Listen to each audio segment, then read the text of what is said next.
We see in front of us a short, thin guy with dark hair who was an ordinary college student and thought that he could live his happy life with his girlfriend. His name is Edward. His dreams were shattered one day when the end of the world came. A virus appeared that began to turn people into zombies.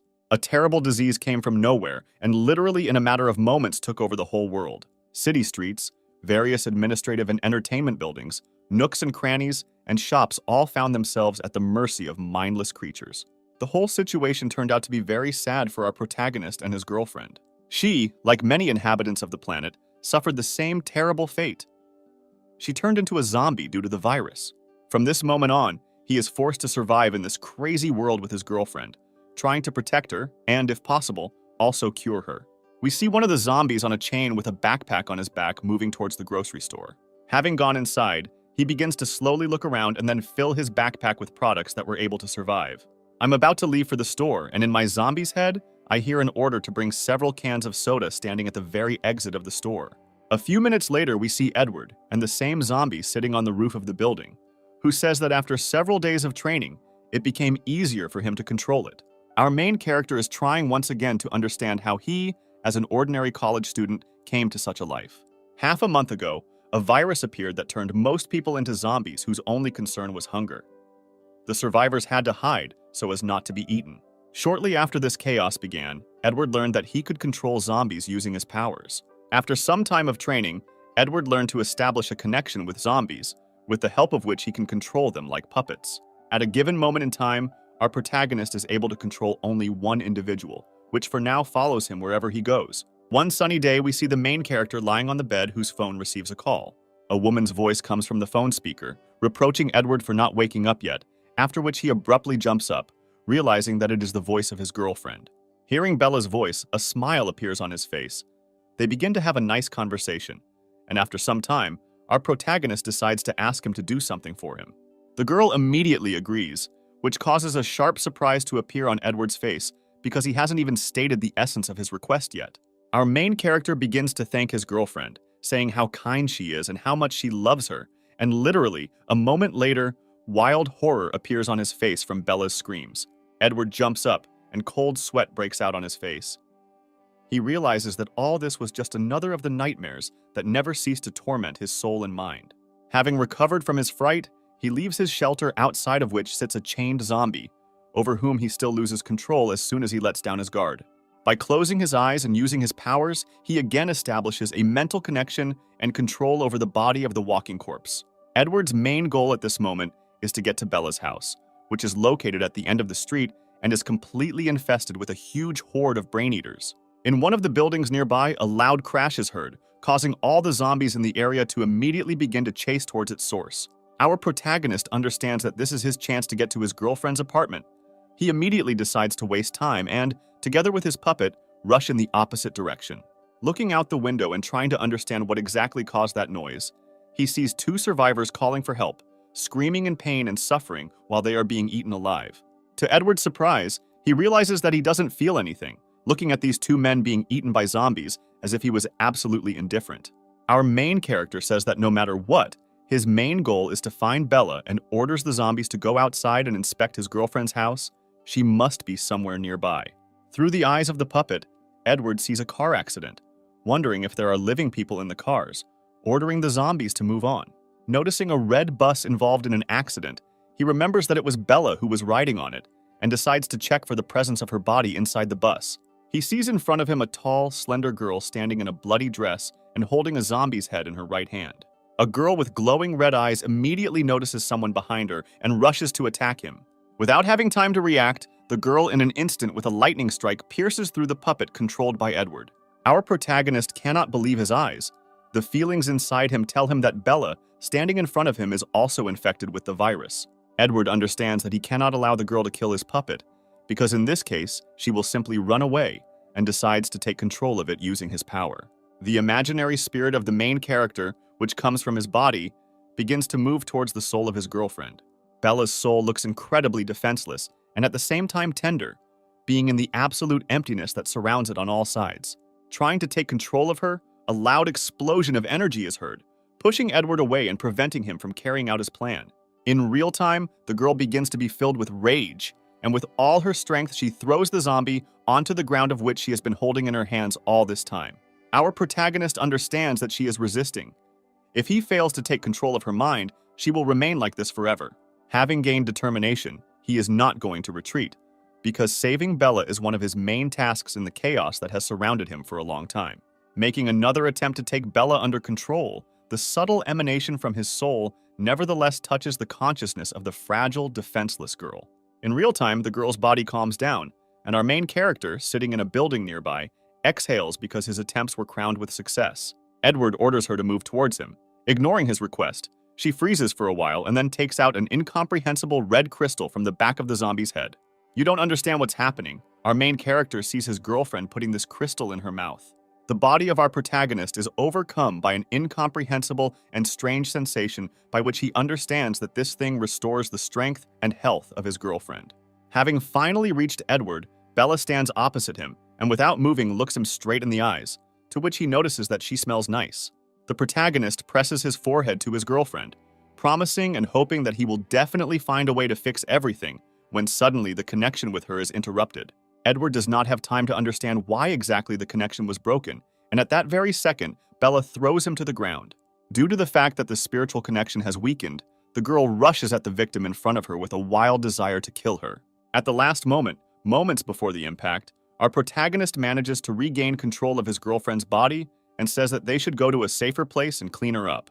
After some time, they find themselves not far from a clothing store surrounded by a crowd of zombies, while Edward, using his abilities, senses Bella's desire to kill the walking dead.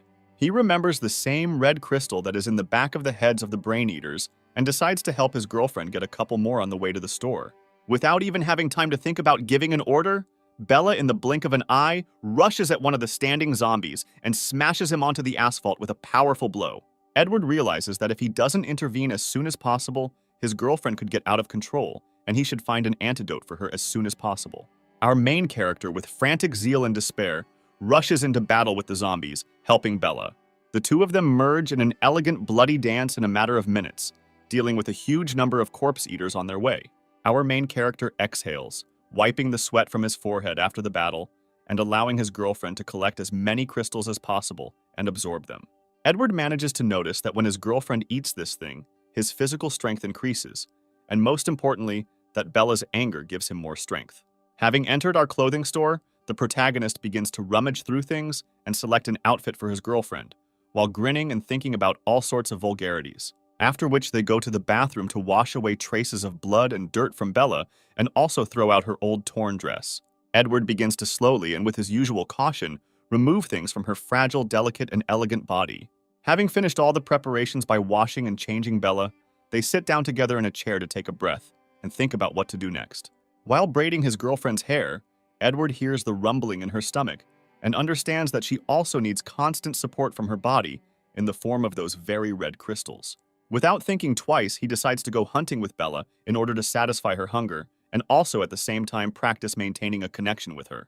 After some time, for some reason he faints, so our main character has to use a neighboring house as a refuge. The next morning, the girl comes to her senses and she is met by Edward, who has been on guard all this time and guarded her while she slept. Looking at his girlfriend, he notices that her eyes have changed slightly and look more energetic. Perhaps this is due to the fact that by eating her own kind, she evolves over time. Edward realizes that his original plan to hide with Bella in the hills has a lot of drawbacks, and most likely he could get hurt if she gets hungry. Therefore, they will have to settle in the city. Looking at his dull kitchen knife, he remembers that somewhere nearby, there should be a family store of Anna's handmade swords, which was very popular. Looking at Bella, he understands that he must try to protect her with all his might, and having collected all the essentials, they move to the store to get a good weapon. Meanwhile, that same Anna is sitting on a chair with her feet on the table, and next to her, some guy is watching what is happening with binoculars.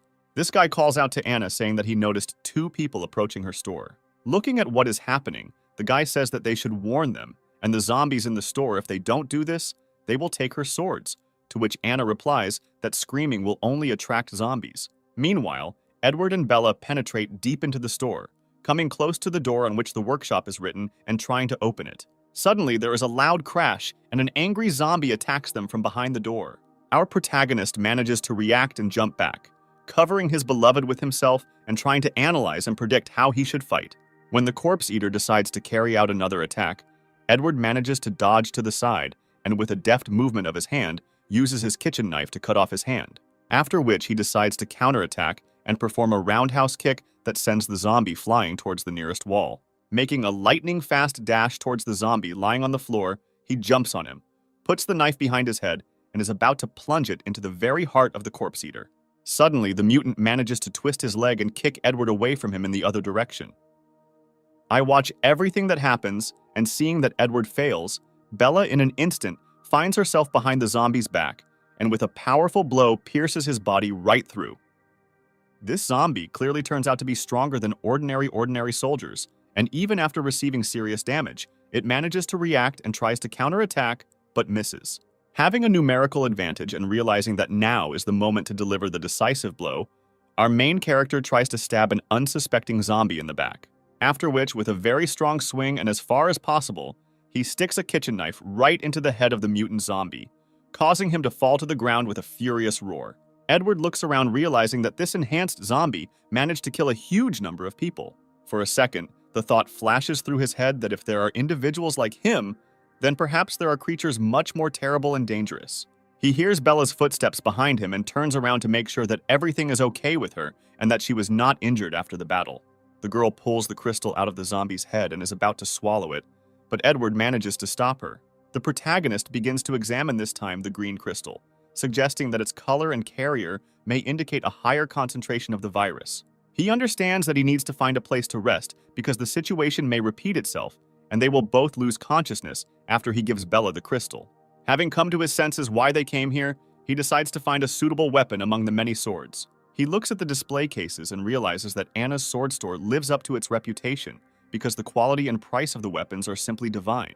Walking through the hall, Edward is alarmed by a dull sound coming from under one tile on the floor, under which there may be a hiding place. Lifting one section, he sees in front of him a box with unique things inside. Having picked up the dagger lying in our box, the hero decides that he has found something amazing since it was hidden on purpose, and decides to take it for himself as a weapon. With a smile on their faces, they both leave the store, glad that they were both unharmed and were able to get such a catch. Anna is watching all this through binoculars, who is horrified that they were able to defeat that zombie and take her dagger. She's angry and furious because she's been here all this time, waiting to sneak in and take her favorite dagger. Anna's acquaintance tries to stop her, saying that they are clearly unusual people because they were able to kill a mutant zombie, but the girl is still going to catch up with them and take him away. The guy suggests abandoning this idea and going to a familiar blacksmith to see if there are any other survivors there. Anna agrees, saying that her cousin also inherited something from her grandfather. Her skill may not be so bad and they should go there. Finally, she shows an obscene gesture with her right hand, saying that she curses the one who dared to take her favorite dagger. Meanwhile, our main character sits and thinks about the fact that now he and Bella need to be careful more than ever, because the situation in which they find themselves still remains shrouded in mysteries. Having reached the intended hiding place, he begins to treat the front door with a disinfectant to get rid of the smell and not attract other zombies. Having processed the door, he locks it with a bolt. They say that this method of conspiracy is effective only in places where the number of zombies is small. You understand that now they are at least somewhat safe. He decides to give away the same green crystal that they were able to extract from the body of a mutant zombie. After he puts a mysterious green crystal in Bella's mouth, without thinking twice, she immediately swallows it without the slightest doubt. At that same second, a very strong pain arises in Edward's chest, so sharp and unexpected that it plunges him into shock. From such a surprise, he immediately falls to his knees, realizing that in a moment he will lose consciousness. According to first impressions, at least more than 20 hours have passed since our heroes lost consciousness. Our main character finds the strength to at least sit down and lean on the real chest of drawers behind him, not understanding what happened to him and how long he was passed out. He looks around the room he is in and realizes that Bella is not around, and most likely she is out of control. Deciding to test his superpowers, he feels that the connection between him and Bella is still active and leads somewhere outside. Using his power, he moves on, using the connection with his girlfriend, and sees her going down the stairs, not understanding how she moves on her own without his order. He decides to follow her down to that very place and sees Bella standing in front of him at the window, her face illuminated by the rays of the bright and warming sun. Edward looks at his girlfriend with incredible delight, and in his eyes there's a slight hope that she has finally recovered. He runs up to her and hugs her tightly behind her back, saying that he is immensely glad that her condition is gradually getting better. He realizes that the slight shock of the situation made him wonder if his girlfriend had regained her memory.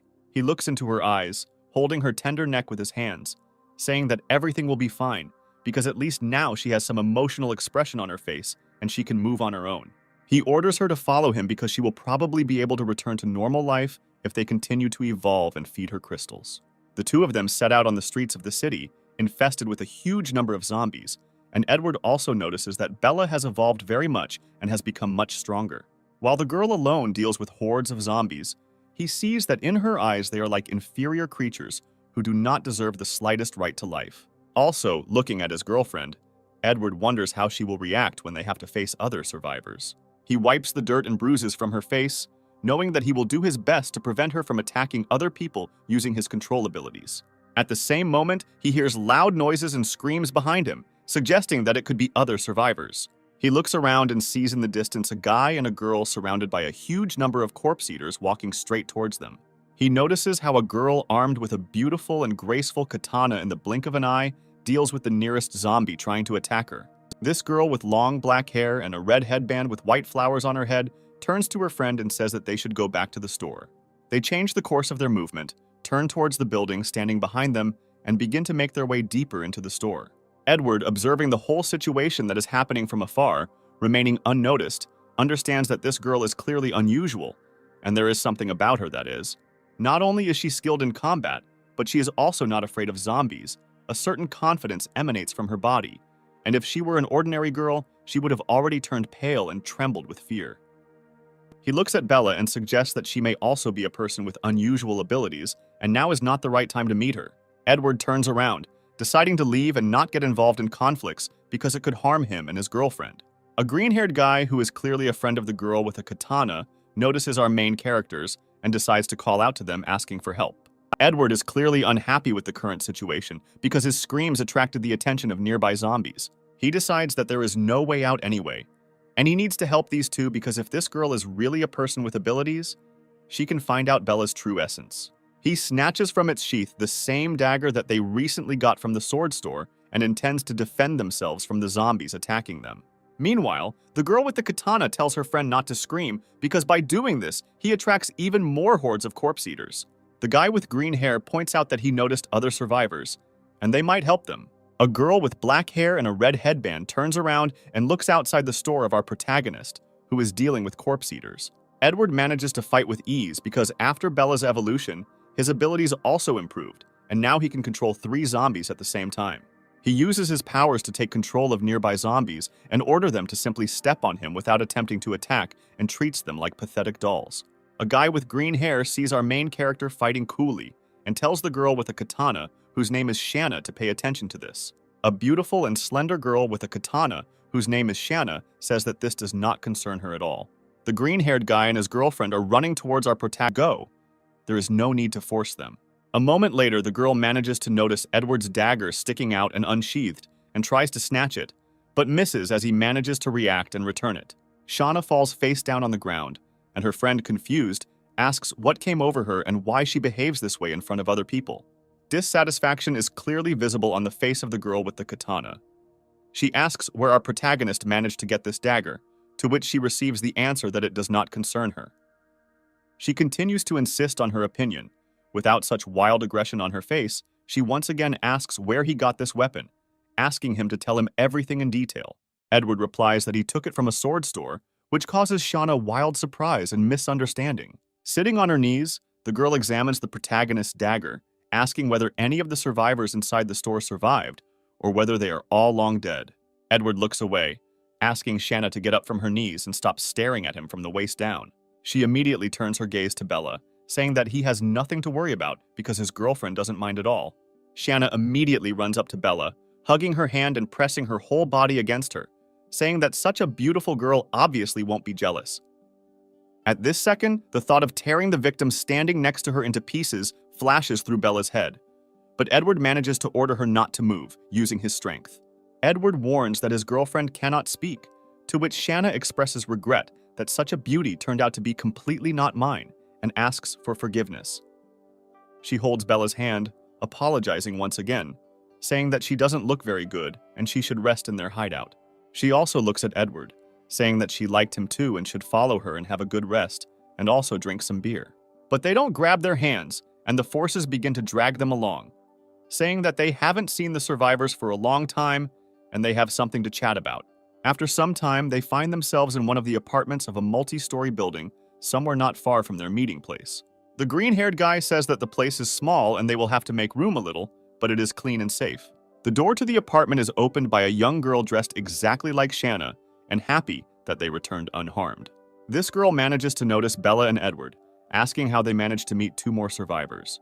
They go inside the apartment in which there are several more people, and the guy with green hair begins to tell what things they managed to bring after today's hunt.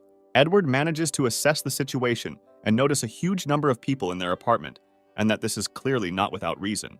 The green-haired guy remembers his new acquaintances and introduces Edward and Bella to everyone in the apartment. He grabs our protagonist by the shoulder, saying that even though they have known each other for so long, he still doesn't know his name, to which he receives the answer that his name is Edward, and his girlfriend is Bella. He also asks not to ask her too many questions since she doesn't know how to talk, after which he points his hand at her. The green-haired guy decides to notify everyone that Edward helped them out a lot, so they decided to invite him here and have lunch together. One of the guys lying on the sofa notices that how could he help them? After all, Shauna can handle it very well herself. One of the girls asks the guy lying on the couch, whose name is Jacob, not to be so rude, and he, in turn, makes the situation seem like they just want to eat for free and she shouldn't shield them. The green-haired guy also decides to stand up for Edward, saying that they know practically nothing about him and he helped them out a lot. Jacob tells his friend Emmett not to be so kind because there is only enough food and water and they have nothing to feed strangers. Emmett turns towards Shanna, asking her to support him in any way and prove him wrong. Our main character assumes that they just want to laugh at him, and he is not too interested in quarreling with such petty people who like to drive strangers away. He waves his hand, turns around and is about to leave, saying that he doesn't want to become a parasite and it's better for him to leave. Jacob immediately jumps up saying that he will not be able to feed his girlfriend, and this is just window dressing. In order to present himself as a real man, he should not behave so arrogantly. At the same second, Edward makes a sharp jerk towards the offender, since he clearly did not like what he said. He grabs Jacob by the clothes, lifting him up above him and pinning him against the wall. Jacob immediately decides to issue another insult towards his girlfriend, for which Edward instantly slaps him in the face with his right hand. Our main character points his finger at him, saying that this is called a well-deserved slap in the face, and if he says one more word about his girlfriend, he will give him another one. Jacob immediately tries to find help in the eyes of Shauna, who asks Edward to let him go, saying that he already hit him and there is no need to quarrel. The offender clearly does not want to apologize and admit his responsibility for the words spoken, so he receives another slap in the face with the left side of his palm. Shauna orders her friend to apologize, saying that his dirty mouth is to blame and he should think better about what he says. Jacob forcefully asks for forgiveness, thinking only that he did all this in order to save food, which they already have little of, considering their friends. Emmett immediately runs up to our main character, also asking him for forgiveness because he did not imagine that something like this could happen. Edward decides to clarify who all these people are and why they count so much on the fact that Emmett and Shanna will get food for them, in return receiving that they are all classmates from the same boarding school. Emmett tries to explain that Jacob has a very rich family, which is why he has such a bad temper, to which Edward waves his hand and says that he wants nothing to do with him. Shauna decides to stop them, saying that the speed is getting dark and they better stay here for the night because zombies are much more dangerous at night. She grabs his hand at the last moment, squeezing it tightly and with the last of her strength praying that they stay and not leave. She looks into Edward's eyes saying that he is very strong and experienced in fighting the infected, and they need his help. He turns to her and with an arrogant look on his face says that he refuses such an offer. Shanna is not going to let Edward go just like that, and continues to hold his hand despite his displeasure. The girl looks at the main character with a pitiful look, saying that they are all survivors, and they need to stick together and help each other. Our protagonist once again expresses his dissatisfaction while looking at Jacob and says that he will never help in his life if it has to do with this person. He glances at Shauna's classmates present in the room, saying that feeding these mediocrities is her personal choice, and he is not going to help her with this. The girl tries to catch him saying that he will agree to help them if it is not connected with Jacob, and smiles maliciously. Shauna says that they are students from the 3rd high school, to which Edward replies that this is a very prestigious boarding school, and of course he has heard about it.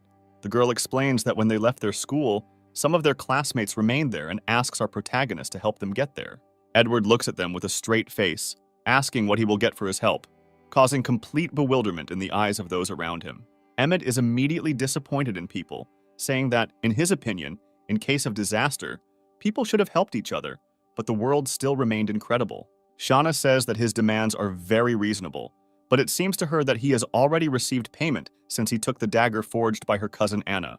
Edward looks at his dagger, wondering how a small and fragile girl, being Shauna's cousin, could forge such an amazing weapon. She explains that it was their grandfather who taught them blacksmithing, and although her skills are not that good, this dagger is still very good. After which she grabs Bella by the shoulders, suggesting that they have agreed on this, which means they should stay overnight with them, and they won't have to worry about anything.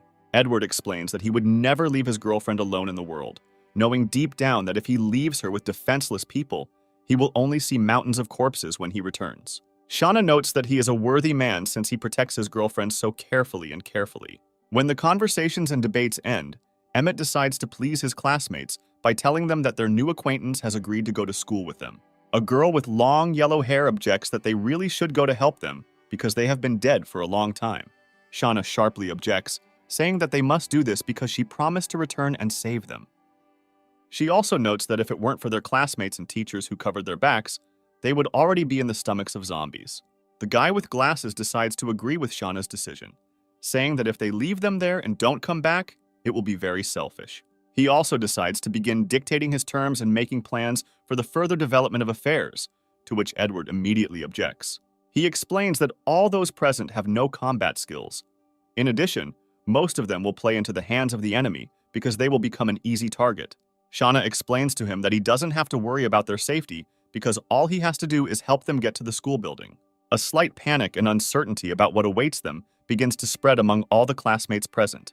The guy with glasses decides to speak out again, saying that if they have a weapon, in theory they will be able to protect themselves.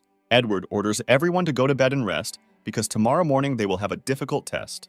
Shauna manages to warn him that she will not let him spend the night with other guys and his girlfriend should stay with other classmates. Edward clearly has time to think of something, so he agrees with an arrogant smile and wishes them a good rest. Walking out the door, he realizes that he cannot leave his girlfriend alone and must always keep her under control. He uses his superpowers to control Bella and see everything that happens through her eyes. Shauna drags Bella by the hand, saying that today she will sleep in the same bed with her because there are no more places. Chance looks at Bella, asking why she doesn't undress before going to bed, wondering if she sleeps with her clothes on all the time. I assume that she is shy. Shauna offers to undress her himself while jumping on top of her and pressing his body against hers. She offers to undress if she is shy, providing her body for undressing and puts Bella's hand on her chest. Meanwhile, Edward, being in the boys' bedroom and lying on the bed, wonders why Shauna suddenly got this into her head. I understand that now it is he who controls his girlfriend's body and decides to agree with the request of his new friend. He takes control of Bella's body and throws Shauna onto the bed, standing on top of her, which makes her suddenly surprised. Not understanding what is happening, she begins to slowly undress Shauna, causing slight embarrassment to appear on her face, as well as embarrassment from everything that is happening. Thoughts flash through her head that even though a girl is undressing her, for some reason she feels as if a guy is looking at her, and she is incredibly ashamed. The level of awkwardness begins to go off scale, and Shatter decides to end this performance as soon as possible by saying that they need to go to bed to rest. Edward is clearly not going to stop and then suddenly grabs her shirt, tearing it off and contemplating Shanna's naked and tender body. In his thoughts, our protagonist grins at Ashana at this time and promises that he will no longer misbehave, looking at the imperturbable Bella.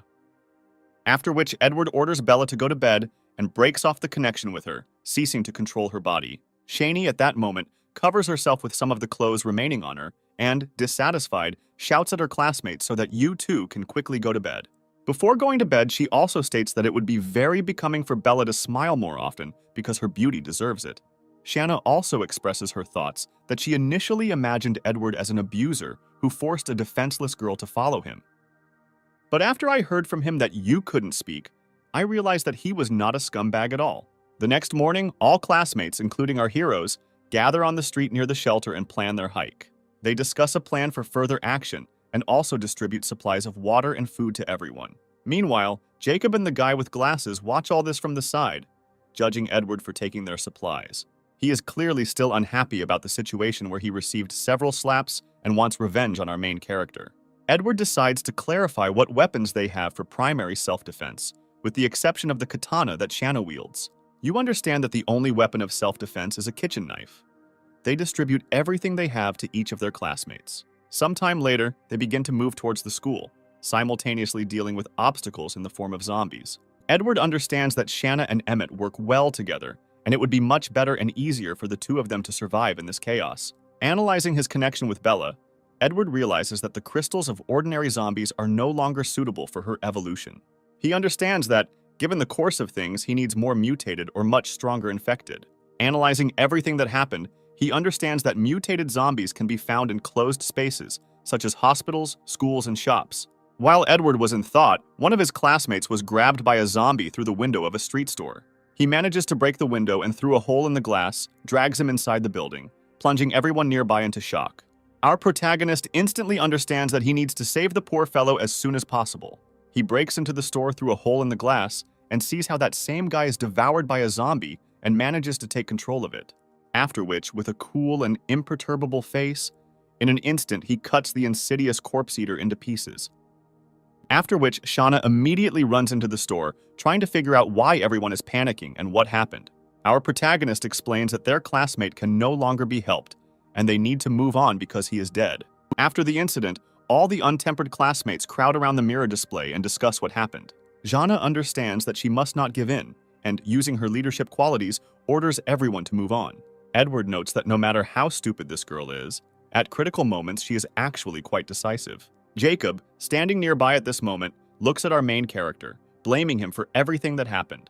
The guy with glasses grabs him by the hand and drags him along, saying that they need to go because without their help, they will simply be eaten. While Jacob blames Edward for everything, the guy with glasses explains that without his and Shanna's help, they will be easy prey. He also notices that Edward is much more stern and cold-blooded than Shanna and can force her to obey, leaving them completely alone. Jacob complains that it's all Edward's fault, who dared to hit him, and he simply cares about his survival and the survival of his friends. His friend adjusts his glasses, asking him if it seems that the fewer people there are, the more advantage they will have. He explains that now he depends on Shanna, and in his place he would be smarter because he will never win her love. He also warns Jacob against making rash decisions, saying that Edward is much stronger than him.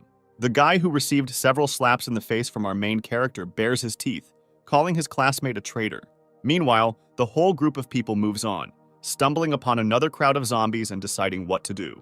Shanna realizes that fighting such a huge pile of zombies is impractical and offers to distract them. Edward immediately decides not to send weaklings forward and offers himself as a distraction. He explains that everyone present should find a place to hide, and when the zombies start chasing him, they should immediately run away. Emmett, with tears in his eyes, puts his hand on the main character's shoulder, thanking him and saying that he is a real man. Edward understands perfectly well that he is the only suitable candidate, because if Shanna goes to distract the zombies, the chance of her returning is not great. The girl thanks our protagonist for such dedication, warning him and asking him to be careful. Having ordered the entire group of people to look for a place to hide, he, accompanied by Bella, goes to an electronics store. Having opened the door, zombies immediately begin to attack him from all sides with the desire to tear him into pieces. Using his improved abilities, he immediately manages to take control of all the zombies. Having ordered the zombies under control not to move, he begins to move along the display cases, collecting mobile phones from the shelves. After some time, he constructs a necklace from telephones and hangs one on each of the zombies that he has taken control of. He checks whether the phones work as he intended and also sets the maximum volume on each one, preparing his insidious plan. He opens the door of the store and orders the zombies to run as fast as they can in the opposite direction from the shelter where their friends are located. As soon as the zombies start running, he uses his mobile phone to play one of his favorite songs at full volume. The sound and volume of several dozen telephones begin to attract a huge crowd of corpse eaters that follows the three puppets. At this time, all present survivors in the shelter also hear the sounds of music emanating nearby. I watch everything that happens. Shanna accuses the main character of acting like a complete fool, and his plan is no worse than the idea of a 5-year-old child. You understand that this is the very moment he was talking about. She immediately orders everyone to immediately get down and run. All odnoklasniki begin to leave the walls of the shelter in formation and move in the opposite direction. Meanwhile, a crowd of zombies still continues to chase the Three Stooges to explore the sound of music. While the zombies are distracted, the survivors manage to catch up with Edward and Bella, saying that they have little time left and should hurry. Unexpectedly for everyone, someone's corpse falls from the roof of a multi-story building to which zombies were attracted. At this moment, the entire crowd of corpse eaters is sharply distracted by the sound of the fall and turns their attention to our heroes. Edward realizes that they have very little time left, grabs the girls by the hands and rushes away, saving them. Our heroes are trying with all their might to escape from the horde of crazed zombies pursuing them. Our protagonist is trying his best to convince those present to find cover, because they will not be able to fight these creatures in the open.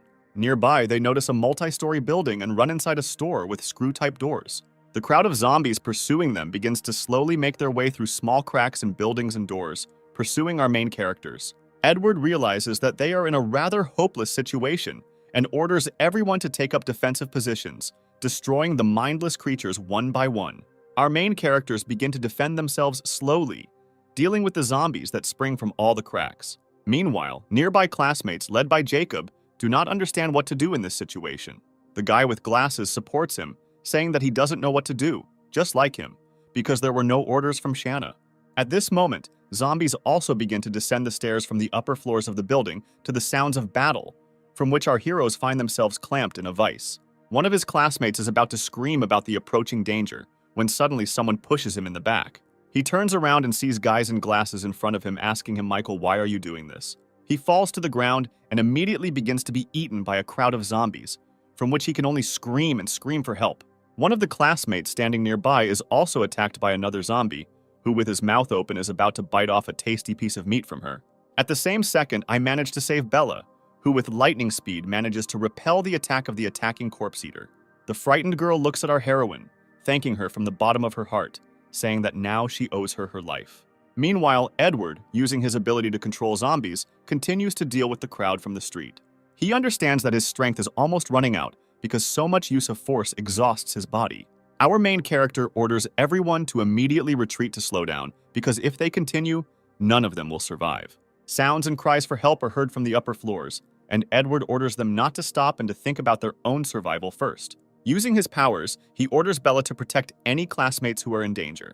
She manages to grab the kitchen knife of one of the defenders and, with its help, begins to chop up the approaching danger. After some time, he manages to fight off such a significant horde of zombies, leaving only mountains of corpses on the floor. Emmett falls to the floor from exhaustion, wiping sweat from his forehead and saying that they were so close to death and he already saw the light at the end of the tunnel. After all the commotion is over, Shauna notices that 2 of their classmates have disappeared somewhere. Emmett remembers what he noticed during the battle and saw how 2 guys climbed the stairs to the upper floors of the building. Shauna holds a katana in her hand, saying that she still has strength left and they need to rise and check if they are alive. Edward explains that this is not necessary and they are most likely already dead, because if there are zombies on the first floor, then there are them on the rest. They look at the cracked walls and the ceiling from which loud screams and screams can be heard. A slight desperation clearly begins to appear in Sean's eyes. She leans on her katana and thinks that 4 people have already died through her fault. Our main character tries to calm the girl down by saying that if it weren't for her help, all her classmates would have been dead a long time ago. At the same moment, a fit of rage of one of his classmates takes over, and he, grabbing the guy with glasses, begins to say that it is all his fault. Grabbing a kitchen knife that was lying nearby, he puts it behind his back and is about to stab. At that very second, lightning-fast reflexes and reaction allow Shauna to knock the knife out of his hands and prevent the murder. Emmett also decides not to stand aside, and at the same second hits his classmate in the face, asking if he is crazy. There is obvious dissatisfaction on the face of the guy with glasses, and given his actions, this is clearly not the last meanness he will commit. Image, in turn, tries to explain to his friend that the weapon is intended for self-defense, and not to point it at people. A classmate tries to stop the emerging conflict by saying that everything is fine, and considering that he was not hurt, they should not quarrel.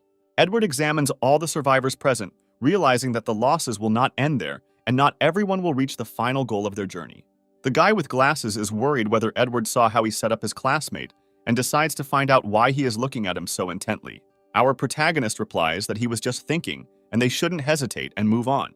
Meanwhile, the path of our heroes lies through an underground supermarket at the entrance of which there is a crowd of corpse eaters. In one of the rooms of this underground supermarket, there's a strange, huge, and at the same time ominous silhouette. This turns out to be an even larger and clearly much stronger zombie than the ones our heroes met. Having reached this very descent underground, our heroes begin to descend down in a slender and well-calibrated column. Emmett tries to assess the situation. They say that, judging by the silence of the local premises, there is no one here. Shauna suggests exploring this place and breaking up into small groups to help each other if something happens. Edward invites Shauna to stay with everyone else, while he, accompanied by Bella, looks at the inside of the store. Making his way deeper into the store, Edward notices that after the last battle, his psyche has improved significantly, and his visual acuity has also increased. Our main character always thinks that someone is watching him since they entered the underground supermarket. The protagonist notices that his girlfriend's innate reflexes are beginning to squeal very loudly, and most likely, there is a very strong mutant nearby.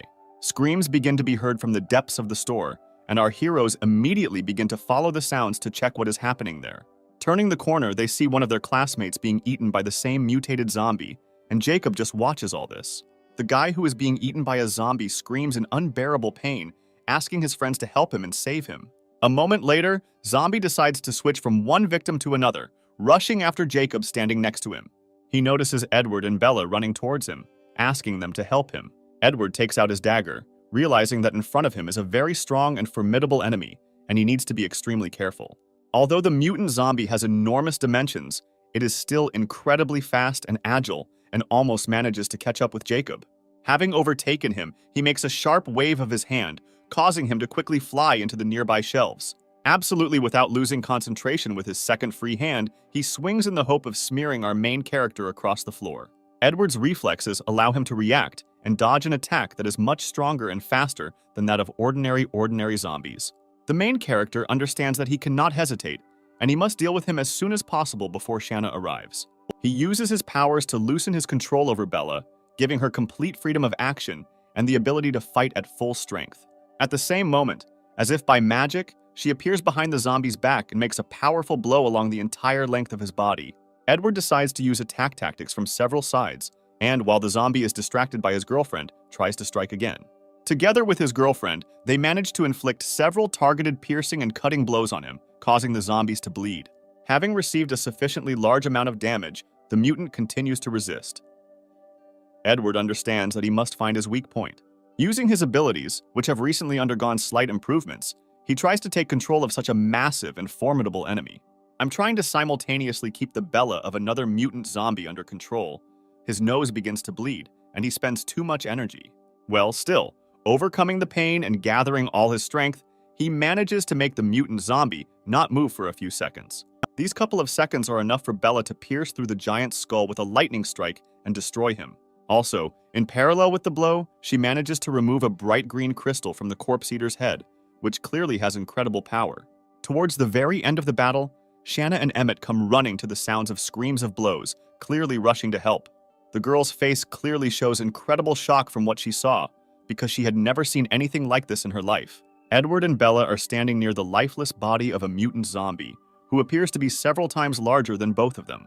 Wiping the blood from his face, the protagonist answers Shauna's question that he is fine and there is nothing to worry about.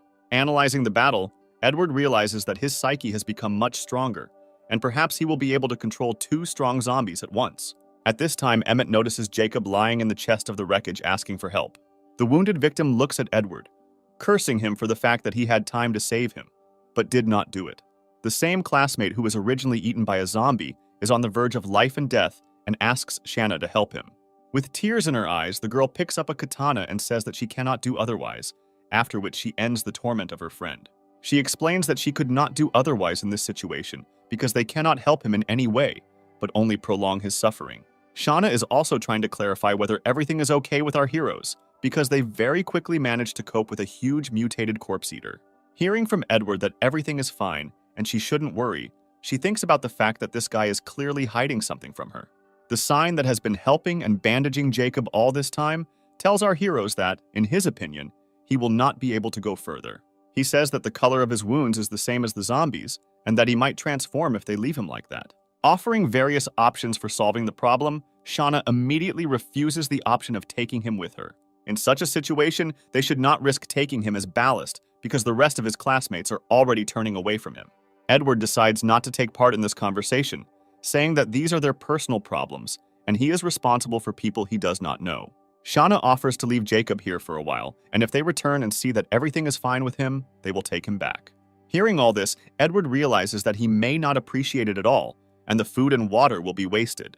They take Jacob to a safe room, leaving him some food and water, and telling him to come back when they leave school and check on him. Dissatisfaction with everything that is happening is clearly visible on his face, but understanding the position he is in, he has no choice but to agree. Turning around at the end, Edward looks at Jacob, realizing that he deserved this state of affairs with his behavior and attitude towards other people.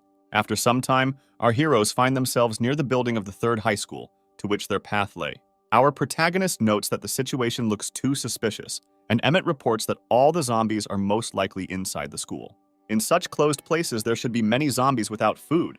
They will mercilessly devour each other, and then it won't take long for them to mutate. Based on Bella's gut feelings, he realizes that she has smelled several mutants inside the building. I'm about to move forward, Edward stops Shanna, saying that at this point their paths diverge and he will go on his way. The girl smiles sweetly at him and says that in any case, she is grateful to both of them for their help and hopes that they can meet again. Emmett finally offers to give them a small part of his provisions, to which he receives a polite refusal and gratitude. Our protagonist finally says that he still has some business to do at this school, and they may well see each other again. After some time, moving along the deserted floors of the school building, the eyes begin to turn red again, foreshadowing the appearance of a mutated one. At the end of the corridor, they notice an elevator shaft, which, judging by the indications on the buttons, is still working. Bella immediately tries to react and start moving towards the elevator, but Edward manages to stop her with his strength. Without making hasty decisions, he decides to first check the elevator car by throwing an eraser lying nearby in his direction. Once on the desired floor, an incredibly loud growl and scream begins to be heard from the elevator car.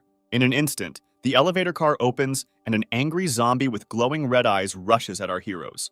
Our protagonist manages to repel the attack using his weapon and stopping both of the attacker's hands. Using her favorite tactic, Bella tries to stab her in the back, but the speed and reflexes of this mutant are clearly superior to the previous ones, and he manages to dodge.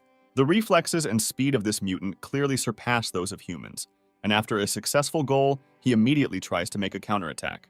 Trying to defend himself, Edward loses his grip, causing the zombie to knock the weapon out of his hands. Without being confused and maintaining concentration, our main character manages to use his powers to take control of the corpse eater for a second.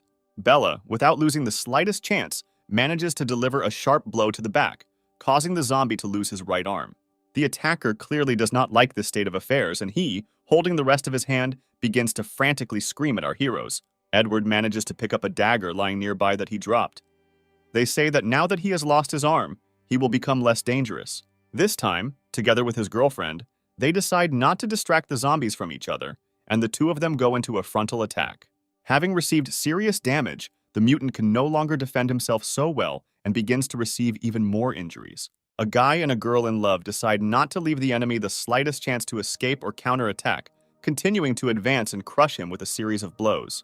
Edward manages to take control of the mutated zombie for another moment, giving Bella a chance to finish him off with one blow. Using her mutated body, the girl manages to slam the zombie into the floor with incredible force. Having collapsed to the ground, our heroes manage to catch their breath, realizing that the battle has been won, and they have won. Edward takes the crystal out of the zombie's head, realizing that it looks completely different from the previous ones because its owner is much stronger. Bella immediately opens her mouth asking Edward to absorb the prey he found, to which she refuses. He puts the crystal in his jacket pocket, saying that I will do it later in a safer place. Together with his girlfriend, our main character begins to make his way through the floors of the building, simultaneously clearing out all the zombies in their way. After some time, the two of them manage to collect a fairly large number of both weak and stronger crystals. Looking at his girlfriend, Edward realizes that the more crystals she can absorb, the sooner, in his opinion, she will be able to return to her human form. All these battles, according to our protagonist, improve both his physical skills and his spiritual connection with Bella. Edward asks his girlfriend to help him get up because he is too tired from fighting so much. At this moment, an item of clothing in the form of a garter falls from Bella's body right in front of his face. Raising his head, our main character sees his girlfriend's huge breasts in front of him and feels slightly awkward. He picks up the garter from the floor and returns it to its rightful place, tying it to his lover's collar. after which our heroes continue to move further along the floors of the building in search of the infected.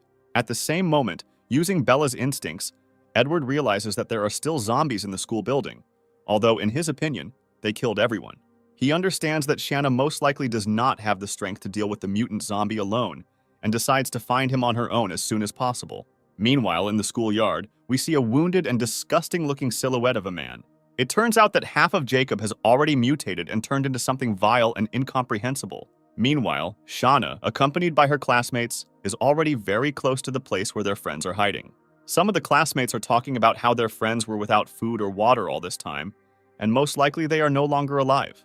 The girl explains that she is quite ready for such an outcome of events, and holding her katana at the ready, says that they must fulfill their promise and check. They get to the very school office in which apparently the remaining survivors should be. They try to knock on the door asking if there is anyone inside, to which they hear joyful exclamations from their friends in response. The door opens and they see the teacher's bloody, stained face in front of them, which plunges them into shock. Shauna claims that when they left there were more than 20 students and teachers here, and where did some of them disappear to? The girl pushes the teacher aside, saying that she herself wants to see what happened while they were not around. Shauna's face freezes from the horror she sees, which cannot be compared in abomination to any zombie virus. They see before them the gnawed bones of their friends, as well as a handful of survivors eating the last pieces of human flesh. Emmett tries to hold back the urge to vomit, saying that it's just disgusting to eat your own kind. The teacher standing next to the girl begins to rejoice, saying that they will no longer have to live like this, and they will be able to get them out of here. Fury fills Shauna, after which she strikes with a lightning-quick kick right in the teacher's face. The man does not understand what is happening. He tries to get up to recover after the blow, asking what she is doing.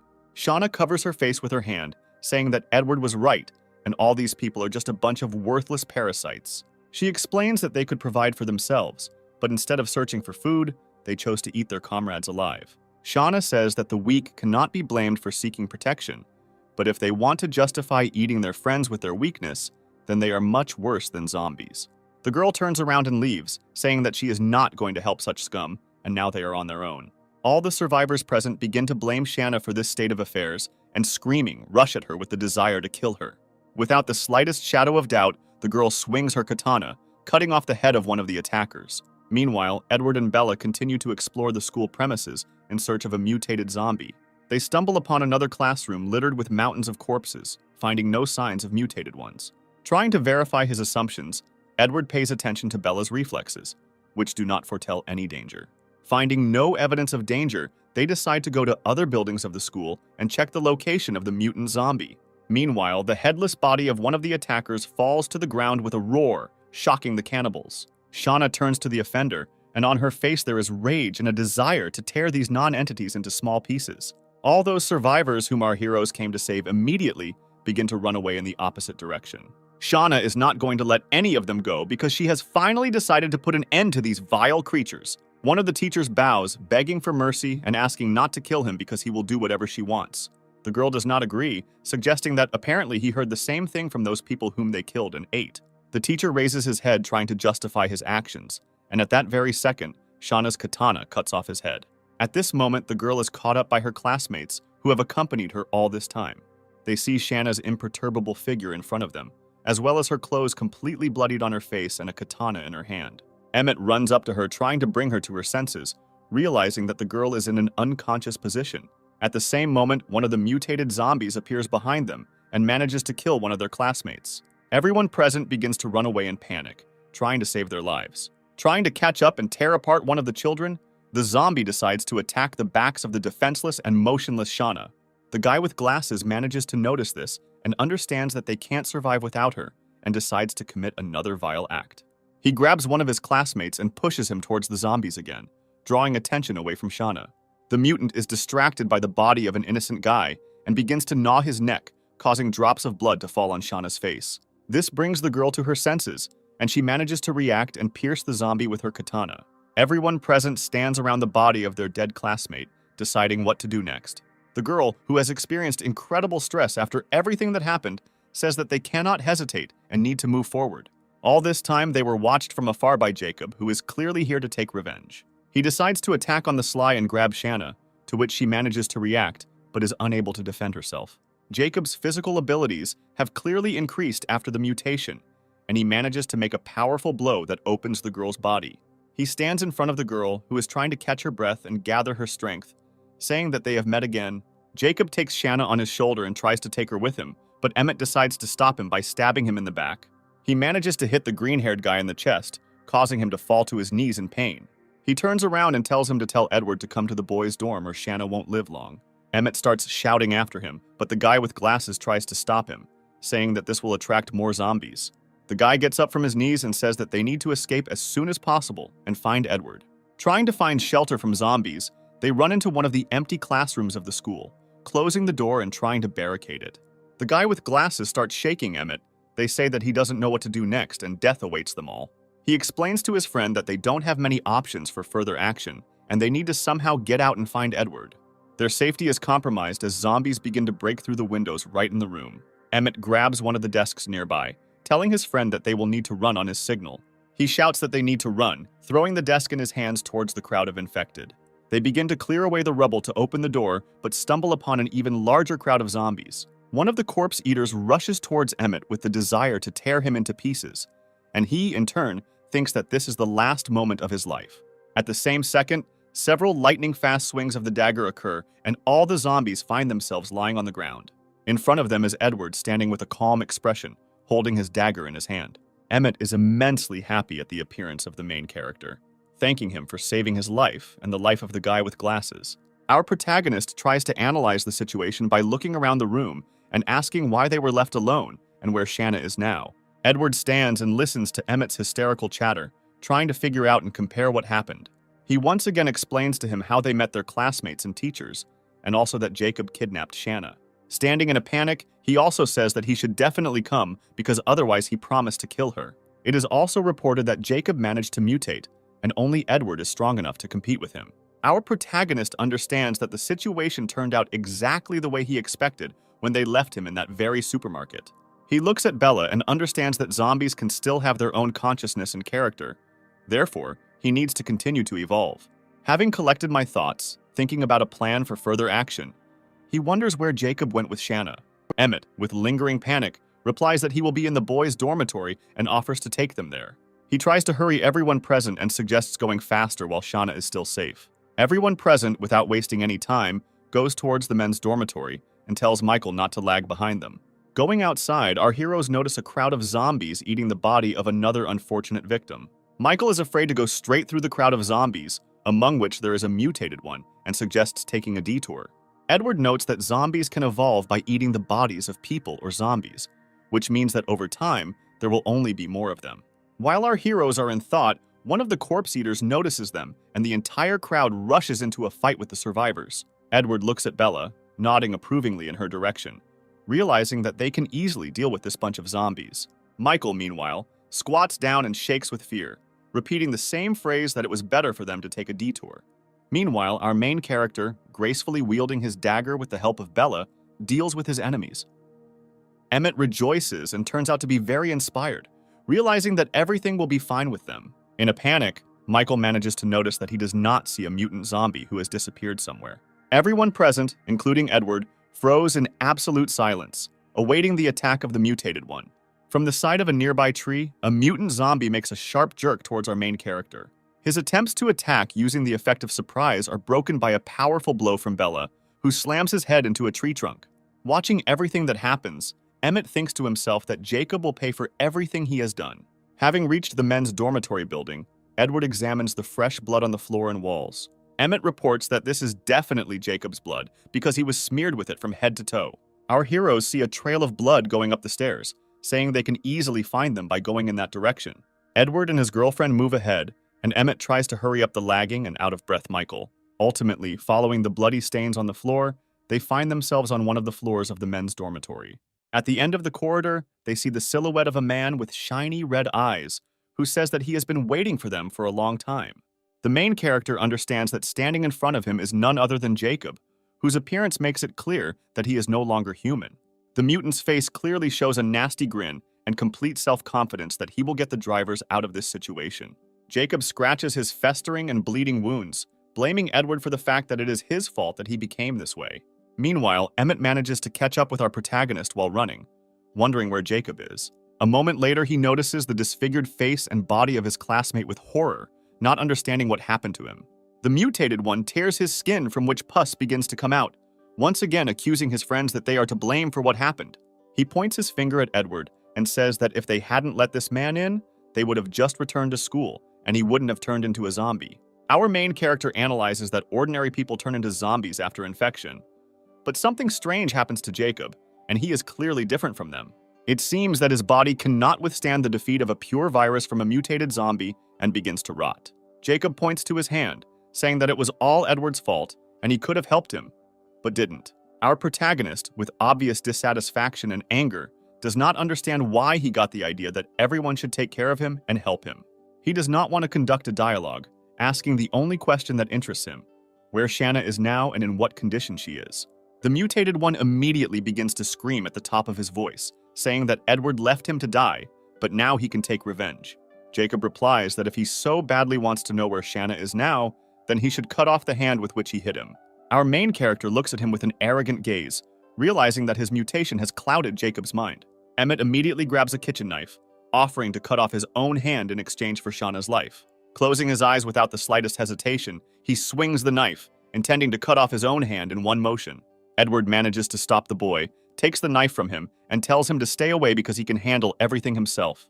He asks his friend to calm down because the mutated one does not pose any threat to him because he is just a pathetic worm. Literally in 1 second, having made a sharp jerk towards Jacob, he finds himself behind his back, causing him to not feign surprise. After which he, using his dagger, inflicts a destructive and at the same time lightning-fast blow on the offender. Early turns out to be non-lethal, causing Jacob to grab his neck, not understanding why his opponent is so strong. Edward juggles a dagger. I note that I didn't expect that he would be able to dodge, and apparently the virus did not slightly increase his agility. He looks at him with an arrogant grin, realizing that the outcome of this battle was predetermined even before it began. After which, before Jacob's eyes, he seems to disappear, but in fact he moves at superhuman speed. Jacob immediately begins to look around and spin around in place, trying to catch our main character's gaze. A second later, Edward is right in front of the mutant's face and looks him straight in the eye. Emmett, watching the battle from the side, cannot believe his eyes, amazed at the speed with which our protagonist moves. Jacob's eyes begin to glow red, and his face literally begins to exude hatred and rage. He tries to make a blow while speaking so that Edward does not dare look down on him. At the same second, our main character, with a slight movement of his hand, manages to cut off the attacker's hand. He turns towards Jacob and says for the last time he asks where Shanna is now. Jacob continues to smirk, saying that although his opponent is strong, he will only find Shanna through his corpse.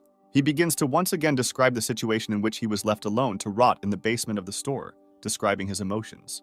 I don't want to listen to the ravings of an offended boy. Our main character cuts off his head in one motion, after which he turns towards Emmett and Michael, saying that Shanna needs to be found as soon as possible. While searching the offices on this floor, they come across a bound and chained Shanna. Without thinking twice, Edward hurries to help the poor girl and knocks down the door to the office where she is located.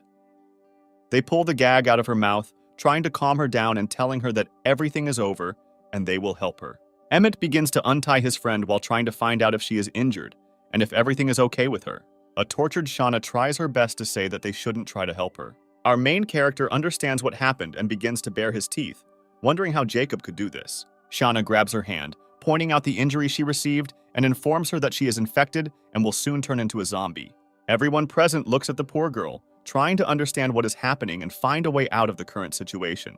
Emmett looks at Edward in hysterics, asking that this is just a prank and Shanna is just joking. Being hysterical, he begins to scream in horror, saying that this is impossible and she cannot be infected. Our protagonist decides to bring the green-haired guy to his senses by slapping him in the face and ordering him to calm down. Shanna sees a kitchen knife not far from her, and a very rash and thoughtless decision appears in her head. Edward understands that the concentration of the virus in Shanna's blood is much lower than Jacob's, and apparently she can still be saved. Well, all this will be possible only if Shanna turns out to be the same as Bella, because if her body rots, then she will no longer be saved. Edward understands that he cannot hesitate in the current situation and asks for help, namely to take Shanna to a safe place. At that moment, he extended his hand to the girl, trying to help her get up from her knees and follow them. Tears begin to appear on Shanna's face, and she asks to leave her because attempts to provide help will not be successful. She grabs the knife next to her, imagining it to her neck, and says that she would rather die than become a zombie. I'm about to cut my artery. Bella manages to stop her by grabbing the knife blade with her bare hands. Then I throw it to the side and randomly hit the wall right next to Michael's head.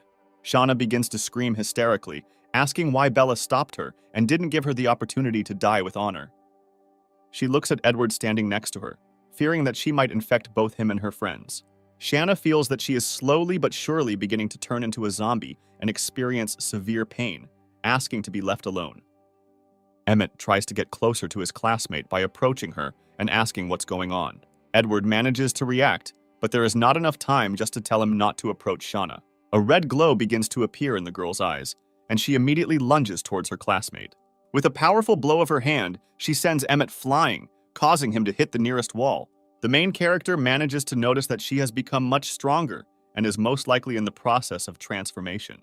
With the last of her strength, Shanna asks everyone present to leave because she is losing control over herself and her consciousness. After these last words, she falls to the ground unconscious, leaving everyone present in complete bewilderment. Emmett wonders what will happen next to his friend, whether she will transform like Jacob, and whether she can be saved. He notices that Shanna is still alive and tries to approach her, but Edward manages to stop him, telling him not to approach her.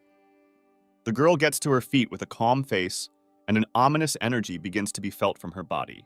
On her last legs of consciousness, she approaches our protagonist and asks him to hand them over. At that same second, he managed to react and knock Shanna onto her shoulder blades, pressing her to the ground. She sits on top of her, not giving her the opportunity to get up, and Edward asks not to harm her. Shanna continues to look towards our main character, trying to reach him with her hands, and once again asking him to give her something. I understand what they are most likely talking about. Edward takes out a bag of crystals from his pocket, asking if Shanna is talking about them. Seeing the contents of the package, the girl begins to try even harder to break free, begging him to give them to her. Edward notes that most likely her instincts tell her how to resist the transformation.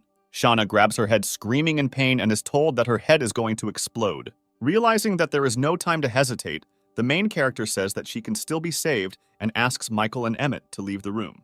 Realizing that there is no time to hesitate, Michael grabs his friend's hand, leaving our trio alone and closing the door behind him. With the hope that this might have a positive effect, Edward takes out one of the crystals and puts it into Shauna's mouth. The girl's pain is clearly becoming less, and she grabs the main character's clothes, trying to tell him something. Shanna, with incredible lust on her face, extends her hand in his direction and asks him to give her more. Edward realizes that the crystals contain a pure virus and is perplexed as to how her body is still holding up. He looks at the girl writhing in pain, wondering if she can evolve like Bella. The main character decides to feed the girl another of the crystals he obtained, saying that there is no turning back and hopes that it will work. Having swallowed another crystal, Shanna immediately faints, but Bella manages to catch her and gently put her on the floor. At the same second, Michael bursts into the office and reports that a bunch of zombies are moving in their direction. The protagonist takes the situation into his own hands, saying that they are leaving now. They should pack their things and get out of here as soon as possible. They begin to make their way through the remaining corpse eaters in the school building and move towards the exit. She carries Shanna in her arms, and Edward gives orders and directs the group's further actions. I turn my attention to Michael. He is amazed that in the face of a threat, his body was able to release its full potential, and he keeps up with them. At the same moment, Emmett catches up with them, trying to catch his breath and holding Shauna's katana in his hand, which he could not leave here. There is a smile on his face, and he says that Shanna values her very much and it will be a shame to leave her there. Edward notices that Emmett is trying very hard for the sake of his classmate, and he, in turn, begins to make excuses and say that this is not connected with any feelings. The green-haired guy rubs his face with his hands, explaining that he simply values his friends very much, and without her help, he would have long ago turned into a zombie. The main character decides to support him, saying that he understands him perfectly, but now is not the time for chatting. They should leave. After some time, our heroes find themselves in one of the apartments of a multi-story building not far from the school they had just been to. Emmett, experiencing anxiety, once again asks if everything will be okay with his classmate. He looks at Shanna lying on Bella's lap and notices that she has been sleeping for quite some time. At the same moment, the girl regains consciousness and throws Bella away from her with a powerful blow. She stands tall with glowing red eyes, and a truly unimaginable aura emanates from her body. Edward covers the two defenseless guys with his body and tells them to leave immediately. He orders them to close the door and guard it from the outside and not to go inside under any circumstances. In the middle of a gloomy room stands Shanna, surrounded on both sides by Edward and his girlfriend. Saying her name, Edward notices that she reacts to him, which means she was able to retain part of her consciousness. I try to say her name one more time and she immediately rushes towards him with furious rage on her face. At the last moment, our protagonist's reflexes allow him to dodge and avoid a powerful blow to the face. He considers a plan for further action and orders her to be pacified as soon as possible. Meanwhile, Emmett and Michael, standing outside the door, hear the sounds of blows and scuffles, wondering what is happening there. After the sounds fade away, Emmett decides to check what is happening there. But at the last moment, Michael manages to stop him. He approaches the door and through it asks Edward if everything is okay. Hearing in response that everything is under control, they should not go inside. Meanwhile, Bella holds Shauna pinned to the floor, waiting to see what her boyfriend will do next. The protagonist understands that if nothing is done, then eventually they will all suffer, and they need to try to establish a spiritual connection. Having touched the girl with his power, the rage in her eyes cools down for a while. Shauna looks around and asks what is going on here, not understanding how she ended up here. Edward is immediately surprised and incomprehensible as to how Shanna can speak. He comes closer to the girl, saying that Shanna is her name, while also wondering if she remembers anything. I'm trying to remember what happened to her the day before. Her head immediately begins to split with pain. The main character immediately orders his girlfriend to hold Shauna again, not allowing her to escape while at the same time trying to take control of her. A moment later, he is transported to the world of spirits and sees with his own eyes what state the girl's soul is in now. He sees Shanna next to whom there is a huge amount of energy particles hovering, and her soul is in a disordered state. He suggests that this is due to the merging of two personalities, which in theory can contact inside her body. Gathering all his strength, he tries to break through the disordered state of her soul and establish a connection with her. He makes a huge number of attempts to reach Shanna's original consciousness, experiencing a huge number of failures. Ultimately, his attempts were successful, and he managed to create a spiritual connection between himself and the girl. Having finished this procedure, he leans back on the bed and looks out that night has already fallen outside the window. Then they look at the two girls, realizing that he managed to take control of two mutated zombies at once. At that moment, Emmett bursts into the room and could no longer stand outside the door and just wait. He immediately runs up to Shauna, grabbing her by the shoulders and rejoicing that she didn't turn into one of the zombies. At the same second, the girl throws him to the side, swinging her hand and intending to finish him off. At the last moment, Edward manages to prevent an accident and orders the girl not to move. Stunned and not understanding what is happening, Emmett wonders what happened to his friend and why she behaves this way. The main character replies that this is a complication after infection within himself, realizing that his spiritual strength is only enough to control one of the girls. He also reports that it is better not to touch her for a while, or she will fall into madness. Edward decides to reassure Emmett by saying that at least she is not dead and has not become like Jacob. Looking at the main girl's face, the hero understands that if he did not have the ability to control zombies, she would have finished him off a long time ago. Without losing hope, Edward tries to talk to Shanna again, asking him if she recognizes him. Saying her name, Edward realizes that she is still reacting to him, and therefore some memories still remain in her head. Also, looking at Bella standing next to him, he realizes that they both retained pieces of their consciousness, and there is a chance to return them. After some time, Edward turns his attention to Shauna's katana, hoping that such a personal item could awaken some memories in her. The girl immediately snatches the katana from the hands of the main character, holding it tightly to herself. Convinced of her reaction, Edward tries to return the katana by taking it from the girl's hands. Shauna immediately crawls back, not giving our protagonist the opportunity to pick her up. I don't understand why this katana gave in to her so much. He tries to take it away again, but the girl manages to stop him with her foot, burying it in the face of our main character. The guy wipes the blood coming from his nose, agreeing that it's better to believe in something than to be a crazy walking dead man. After such a hard and eventful day, he only has enough strength to reach the wall and, together with Bella, leaning on each other, fall asleep like a baby. The next morning, our protagonist will be Michael, knocking on the door and saying that he has urgent news. Opening the door, he decides to listen to what happened and hears news from Michael that there are other survivors on the street. Deciding to check, he looks out the window and sees a group of people defending themselves from a horde of zombies coming towards them. One of the red-haired survivors gives commands to the first and second groups, ordering their further actions. Meanwhile, all the survivors follow his instructions and use improvised means to defend themselves from the walking dead. The commander himself also does not stand aside and, in parallel with managing a group of people, also fights off zombies. Edward, watching everything that happens, understands that this is a real team of survivors who act harmoniously and cover each other from the flanks. One of the people manages to make a hole in the bars, and the red-haired guy gives the order to immediately retreat. Our heroes, meanwhile, realize that a crowd of zombies is moving in their direction, as is a group of survivors. A horde of zombies chases people on the floors of the building, moving higher and higher up the stairs and trying to overtake their victims. The commander of the survivors decides to hide in one of the rooms and barricade himself. He understands that his people, including himself, have spent a lot of effort, and they won't be able to fight the corpse eaters endlessly. Edward assumes that these people want to rest for some time in this house and escape from the other side. He explains to Emmett how the buildings are located and where there are possible escape routes. I also inform him that he chose this house as a refuge for a reason, because from here it is easiest to get out. There is a loud cry outside the door asking for help, and Emmett asks Edward if they will stay to help the survivors. The protagonist reports that if they try to open the door, they will encounter several dozen infected people and will not be able to help them. They decide to get out of here as quickly as possible, and he takes a rope out of his backpack, saying that the window is the only way out.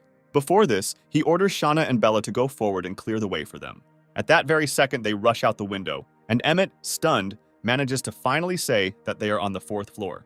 Without experiencing any difficulties, the girls descend to the ground using street air conditioners as support.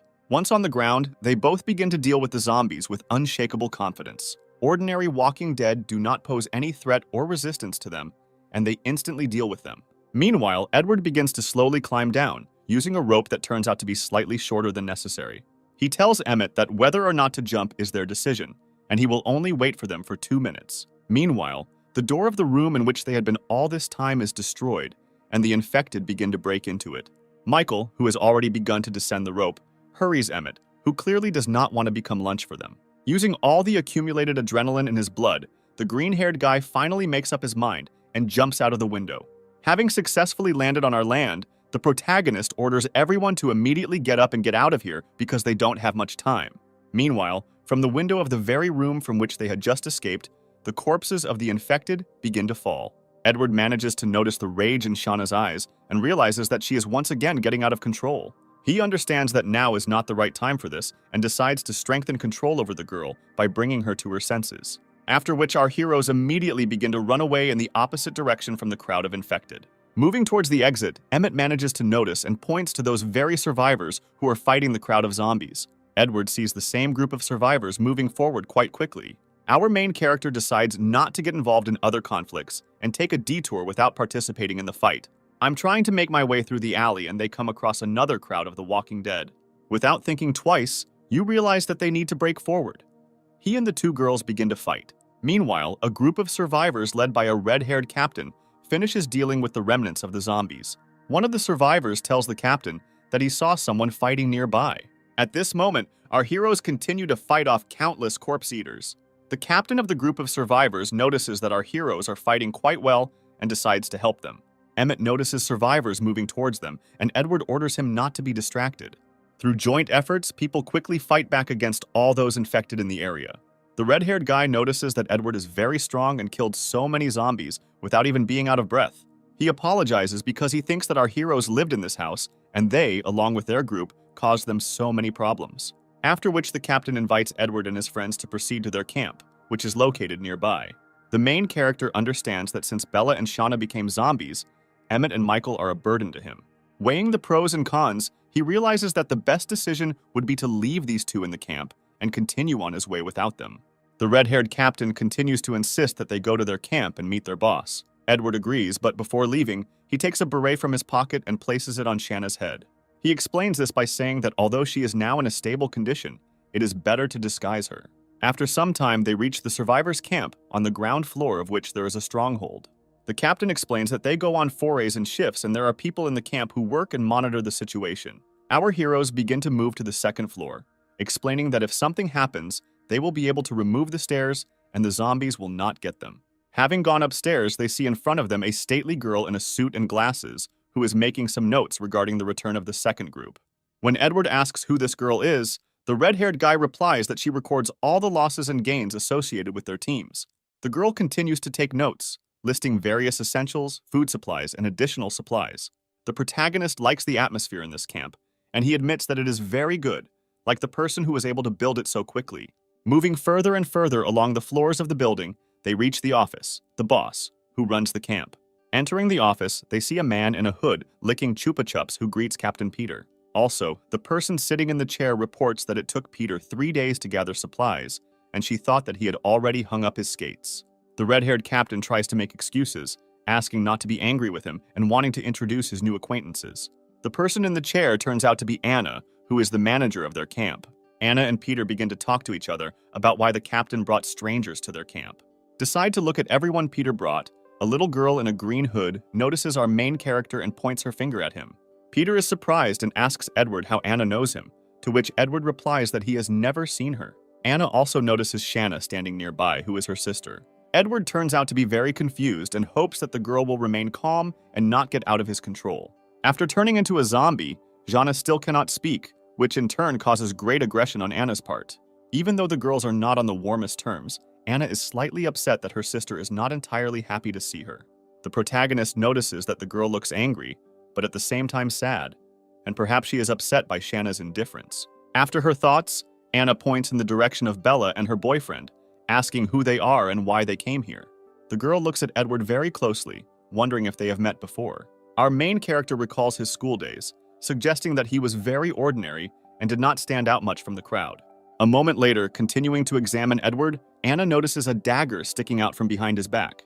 She points her finger at him and says that she remembered how this same guy stole her dagger from her store. The girl immediately begins to demand that the dagger be returned to her, to which Peter, standing nearby, also asks our hero to give it back. Edward is not going to give it up, which causes a storm of emotions on Anna's part.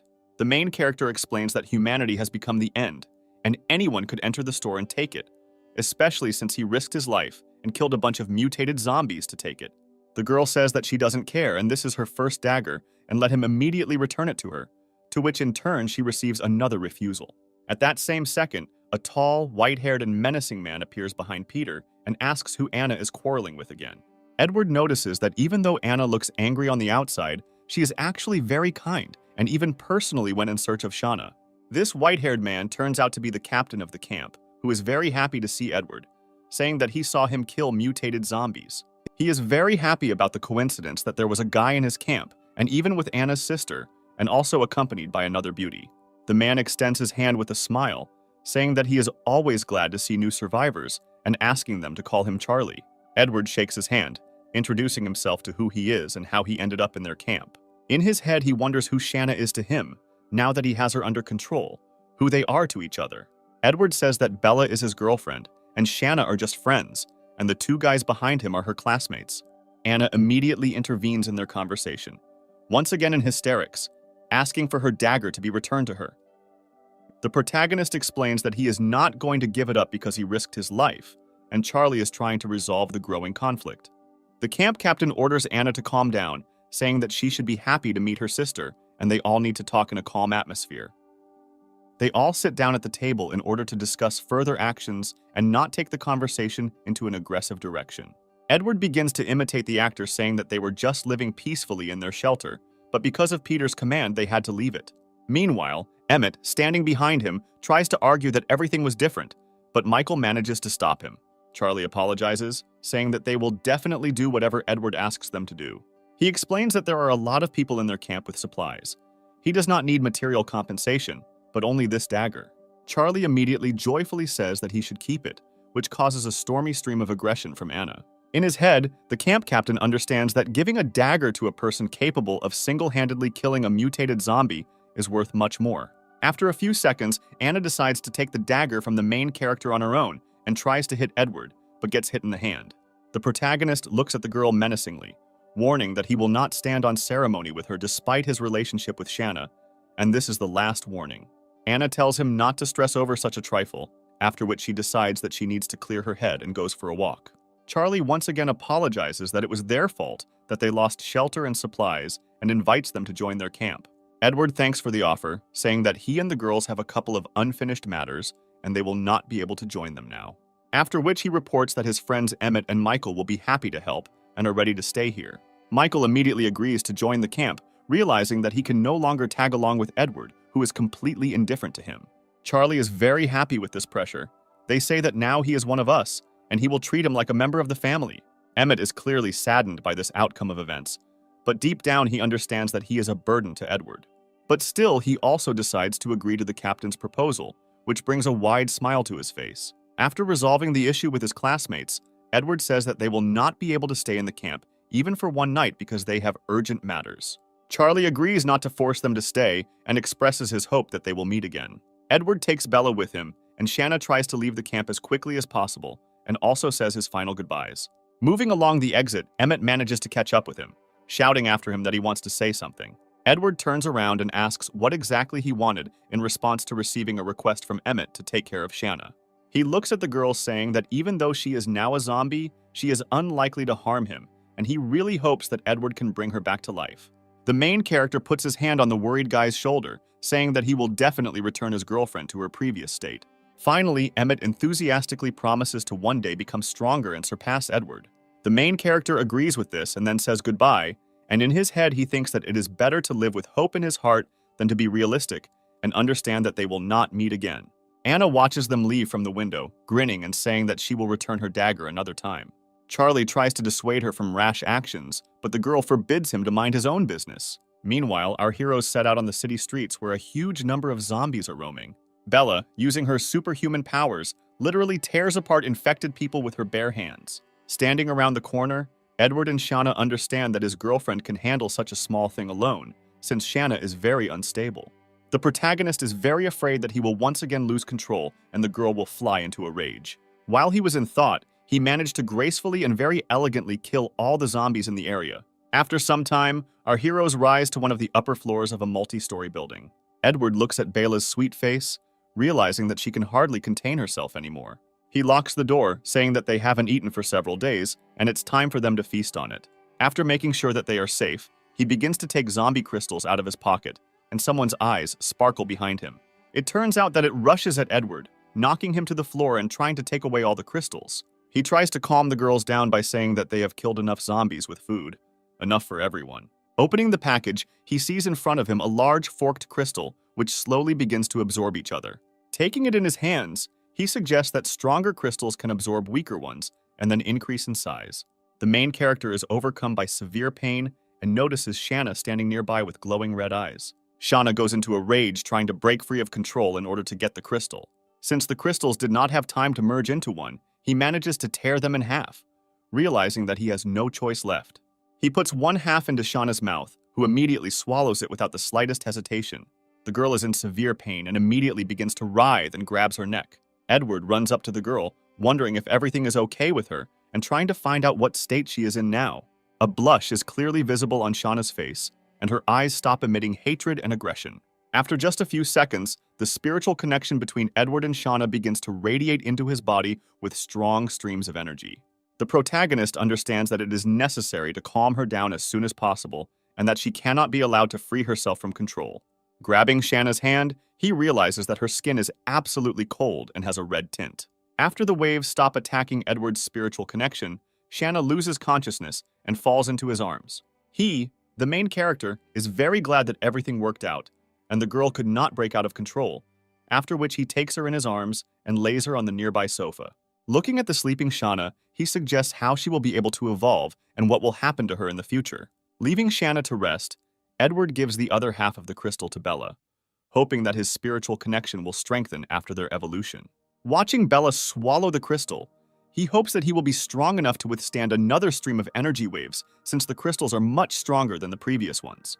Having swallowed the crystal, the girl begins to feel hot. Sweat appears all over her body, and a slight blush appears on her face. Just a few moments later, Bella's eyes light up with a bright flame, and Edward begins to feel a strong thirst for blood. He is amazed at how hard he has to resist in order not to lose control of Bella. He looks at his hands, amazed at how much the thirst for blood and destruction has grown inside his girlfriend's soul. The protagonist's body experiences incredible pain, and the feeling he experiences begins to slowly consume him. He looks into the eyes of his girlfriend, realizing that she wants to suppress him and break off the connection with him. Edward realizes that he is beginning to lose control of his body and that of his girlfriend and turn into a zombie. With the last of his strength, our main character is trying to control himself. Otherwise, it will be impossible to reverse the transformation. He understands that he needs to find a way out of the situation as soon as possible and somehow distract himself. Without thinking twice, he runs up to his girlfriend, hugging her and pressing her to his body. Asking forgiveness for what he is about to do, he gently lifts Bella's head and merges with her in a passionate kiss. After the kiss, he looks at the beautiful face of his girlfriend, in whose eyes a real feeling of love can be seen.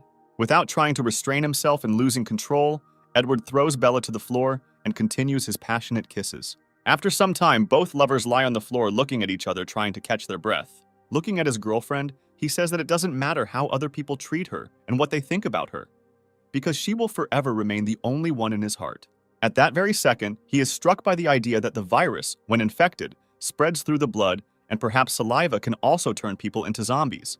Looking at his girlfriend and realizing that she had just eaten a pure crystal of the virus, he voluntarily contacted him directly. You understand that if he turns, then Bella and Shauna will get out of control, and then the chances of continuing a normal life will be zero. He hugs with Bella, realizing that the long-awaited first kiss turned out to determine his fate. Edward realizes that 10 minutes have passed, and his body temperature is very high, but he is still conscious. Jacob remembers he realizes that he and Shauna also remained in the consciousness of assuming that he would rot until his death. Lying on his girlfriend's chest, he looks at the ceiling, philosophizing that becoming a zombie is not so bad. He hugs Bella tightly and says that at least she stayed by his side instead of becoming a bloodthirsty lunatic. Looking into the eyes of his girlfriend, he hopes that if he does become a zombie, he will be able to retain at least a piece of his consciousness. The clock continues to tick, and Edward is surprised that more than 20 minutes have passed, but nothing has happened. Realizing this, he boldly makes the assumption that saliva is not infectious and does not transmit the virus. His concern changes to a smile on his face, and he says that he needs a lot more kisses to calm down. He understands that as long as he doesn't touch her blood, everything will be fine, even if they go a little further than kissing. Thinking about this, Bella puts her hand on Edward's face, causing him incredible surprise. He grabs her by the shoulders, trying to understand how this happened because he did not give the order to touch him, which means she did it of her own free will. Edward is glad that the crystals are helping to more slowly return grains of her consciousness. Edward also decides to check whether Bella has become stronger after evolution, and decides what he can come up with. He picks up a coin and orders the girl to catch it as quickly as possible before it falls to the floor. Throwing a coin into the air, he managed to grab it in the blink of an eye before it had time to reach its maximum speed. The protagonist decides not to stand on ceremony and throws 4 coins into the air at once. He managed to catch 2 of them in his hands and hit the last 2 upwards with his legs. Looking at his girlfriend, he is amazed at her speed and agility, comparing her to a wild leopard. He understands that Bella's evolution is closely related to his own body, and therefore he has also evolved. With a smile on his face and incredible excitement, he decides to try it as soon as possible. Not yet accustomed to controlling his body after evolution, he stumbles from too high a speed and begins to fall. He sees the sofa in front of him, on which Shanna is lying, and tries with all his might to stay on his feet and not fly into it with all his might. Having failed, he still hits the sofa, falling to the ground and trying to get up, hoping that at least he didn't get hurt. I try to lean on the ground and get to my feet, but my hand bumps into something soft and pleasant. He looks at Shauna, rejoicing that she is a zombie, because if she were a human, she would have already cut off his hand. The girl looks away at the same time, feeling embarrassed, and also calling Edward a pervert. Edward understands that he is not acting entirely correctly, but is surprised that Shanna is talking again. His thoughts are torn between the fact that he just touched the girl's breasts and the fact that she just spoke. Shanna looks at Edward with innocent eyes, trying to say some words and assuming that she knows him. Edward removes his hand from her chest, hoping that her consciousness has returned to its previous course. At that same second, Shauna's eyes light up red again, and she again begins to lose control of herself. The main character suggests that the instinct of self-defense to some extent can awaken her consciousness. Edward decides to experiment and, with a grin on his face, asks Shauna if he can touch her breasts again. The girl immediately begins to shake her head in different directions, trying to show her dissatisfaction, but there is no need for it to come out of her mouth. The protagonist decides not to slow down, hanging over her body and offering to do this 2, and maybe 3 times. Not hearing a negative response from Shauna, he begins to slowly move his hand closer to her breast. At the last moment, the girl loudly shouts "Stop," and her eyes light up red. Edward decides to stop his attacks, realizing that he may have gone a little too far, and this is unnecessary. After a short time, the girl's eye color becomes the same, and she slowly returns to normal. Edward understands that they managed to do quite a lot today. Both girls were able to evolve, just like himself. He thinks about how he can take a little break and celebrate this event. After some time, he decides to wash over this event and seats Bella and Shauna not far from him. He takes out some beer from his supplies and begins to empty one of the cans with incredible thirst. He decides to completely empty his reserves, saying that today he is immensely happy. He looks at the girls and they say that although their consciousness cleared up for a very short time, it was more than enough. He hopes that if things continue to progress at the same speed, they will both be fully restored soon. Although this event is a good sign, Edward is much more concerned about the fact that he has become stronger and more resilient. You understand that the alcohol has gone to his head. He decides to open the window and get some fresh air. Not far from his shelter in one of the neighboring houses, he hears strange sounds. He realizes that no one has entered the building, and the sounds can only come from another person. He sees a little girl with blue hair and a maid costume in front of him and assumes that she was a survivor who turned into a zombie. Edward's face shows incredible surprise as he watches this girl begin to attack other zombies. In his head, he thinks that even zombies are sure that a dark, windy night is the best time to kill. I'm trying to analyze the situation and understand why this girl, being a zombie, attacks her relatives. He assumes that she is under someone's control. Even with a huge number of wounds on her body, the maid girl continues to fight the walking dead. Complete turmoil begins to happen around as the wounds and blood of other zombies begin to attract even more corpse eaters, turning into a real mess. Edward notices that the maid girl is much stronger than other zombies, and even with a huge number of wounds, she continues to fight back. He notices that the zombie girl practically does not hit the head, and this can be done in order to get the crystals. After some time, the maid girl is unable to continue to fight back and is attacked from behind by another zombie. She receives a mortal wound and, falling to her knees, realizes that she can no longer continue to fight. Edward watches everything that happens with a grin, trying to find human habits in the behavior of those infected with the virus. As I'm about to finish watching, he turns around and sees Shanna standing next to him behind him. He assumes that her smell of blood or this situation somehow influenced her. Using his spiritual connection, he senses an incredible lust for murder emanating from Shauna. Meanwhile, one of the surviving zombies begins to slowly evolve before our hero's eyes. After a short period of time, his body has gained a significant amount of muscle, and incredible confidence is visible on his face. Edward continues to monitor the development of the situation, realizing that the mutated zombie is beginning to attract weaker individuals. He decides to give the girl a chance to grab that zombie and drag her here for research. Looking at Shauna, he understands that she is too unstable and could very well get out of control. He orders them to go there and quickly completely sort it out and bring him the body of a mutated zombie. Meanwhile, the mutant continues to deal with the crowd of ordinary zombies attacking him. Edward manages to notice that the mutated zombie, in turn, begins to eat only those places where the crystals are located. He gives an order to Bella, and at that very second, she finds herself behind the zombie, about to finish him off with one blow. Using his physical skills, and with one movement of his hand, he sends a zombie into a deep knockout. Our heroes tie the mutant's body with ropes to the table, intending to begin studying it up and down. Edward takes the dagger into his hands, intending to begin an autopsy and study of what is happening with the body of the infected. The girls, under the leadership of Edward, assist him and help him hold the objects at hand. After some time during the autopsy, Edward pulls out an incomprehensible clot of green threads from the zombie's body. He concludes that similar thread-like matter has spread throughout almost the entire body of the zombie, especially in the brain. Deciding to make additional assumptions regarding the given substance, he decides to smell it and finds out that the smell is similar to a crystal. This thought leads him to a possible hypothesis regarding the structure of the zombie body, and he continues to perform an autopsy. He takes out a small crystal from the zombie's body from which threads stick out, realizing that every zombie has something similar, but the virus is so small that the crystal cannot be seen. This conclusion provides an answer to why other zombies begin to eat their relatives. They want to get even more virus and mutate. I remember the fused crystal. He understands that inside each zombie there is his own, but its parts are distributed throughout the body and gradually merge into a single whole. Looking at the girls, he suggests that one day the crystal will become so small that the zombie will be able to regain its consciousness. Shauna had little of the virus in her body, and she ate 3 crystals before it spread to her brain. The main character believes that all his conclusions are most likely correct, and that Bella will soon be able to restore her consciousness. At this moment, he turns to Shanna's voice, who asks why he is smiling. He replies that he remembered the time when he touched her breasts, and in his opinion, they are still too small. The protagonist realizes that further dissection is pointless and orders his girls to throw it away. Bella and Shauna take the bloody zombie corpse and throw it out the window. After some time, realizing that they are all dirty after the latest events, they go to a clothing store. Before they can open the store door from the inside, a crowd of walking dead rushes at them. Using his power, Edward manages to take control of all the infected present, after which the girls in the blink of an eye manage to deal with all the zombies standing in their way. Edward takes Bella's hand and takes her to the locker room to help her change clothes since she can't handle it herself. A few minutes later, the girl comes out in a new, beautiful snow-white dress that emphasizes her figure. After this, the main character notices how Shanna has already begun to choose a dress for herself, and apparently, her consciousness is returning faster than he expected. He looks at the red, traditional dress, sleeveless, which the girl chose. They say that it is not suitable because it is too noticeable.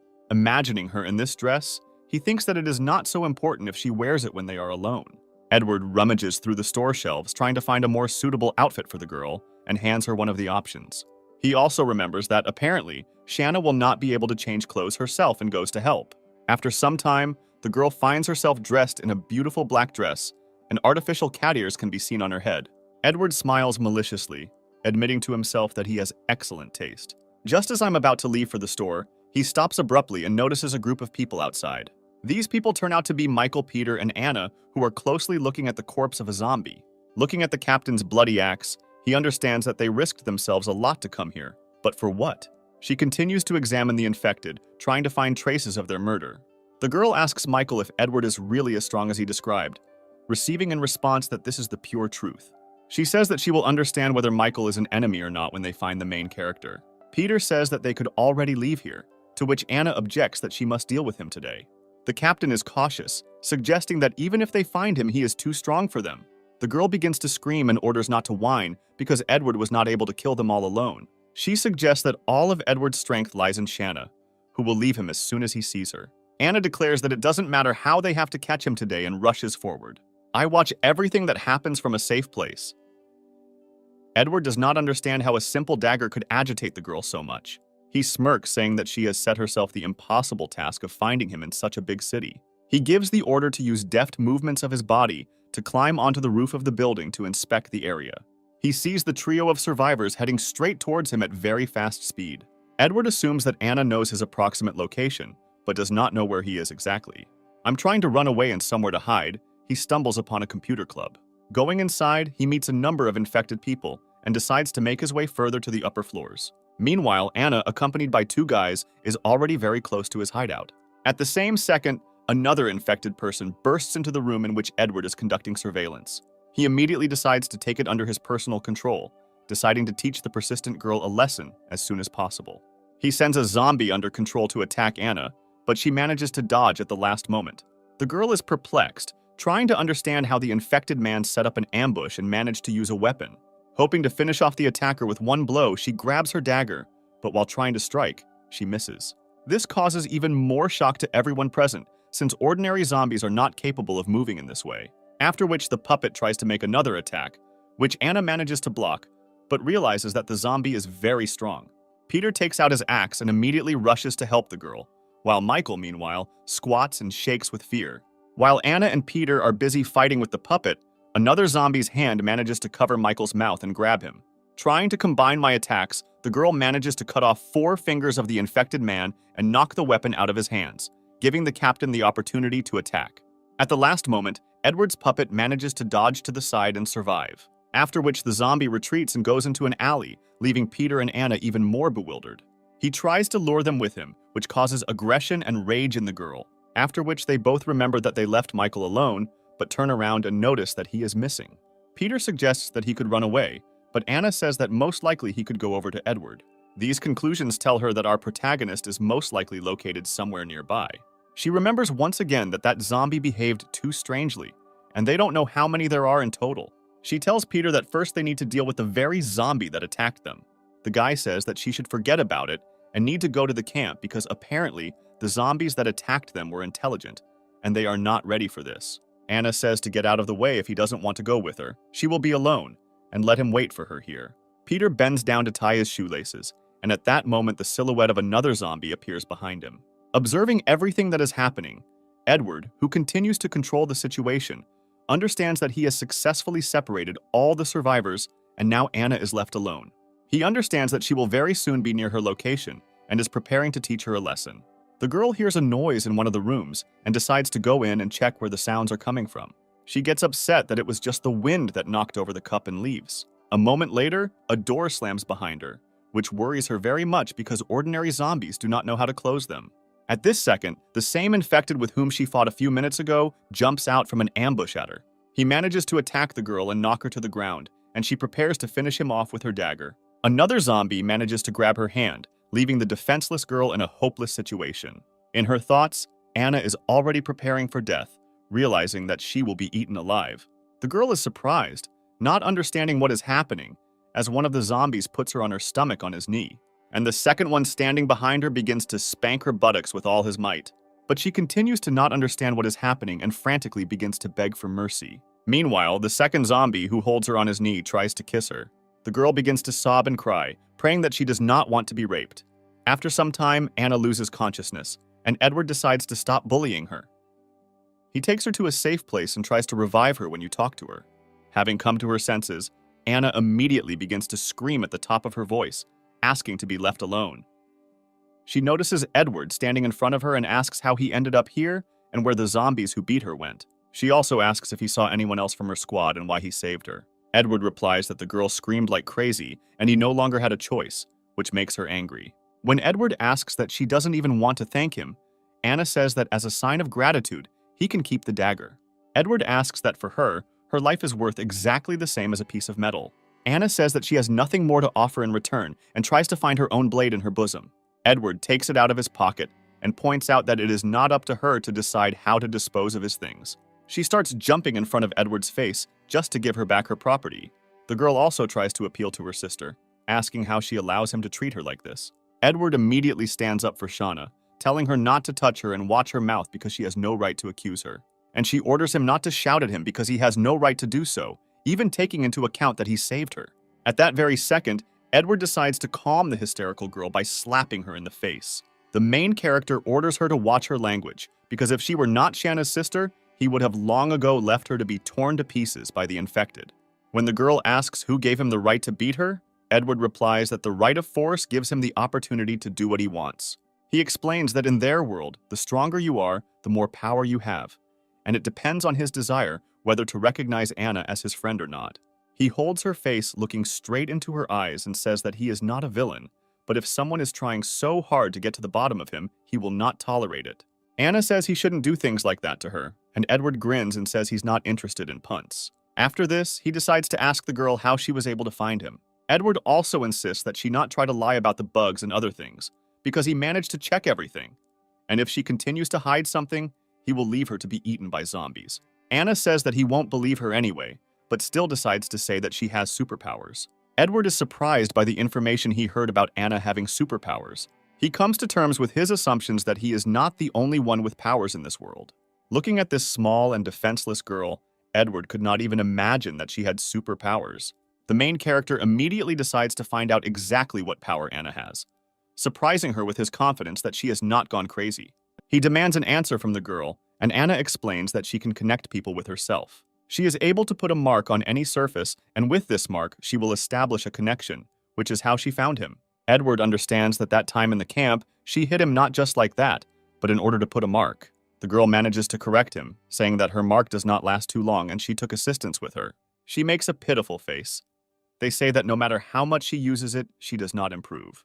After which she asks to let her go because she told everything she knows and promises not to cause any more problems. Edward grins haughtily, trying to persuade Anna to beg him to let her go. The girl is clearly not going to bend to the main character, and she answers with aggression that she is not going to beg him. She understands that he is most likely mocking her, but at the last moment she looks at her sister and decides to succumb to the trick.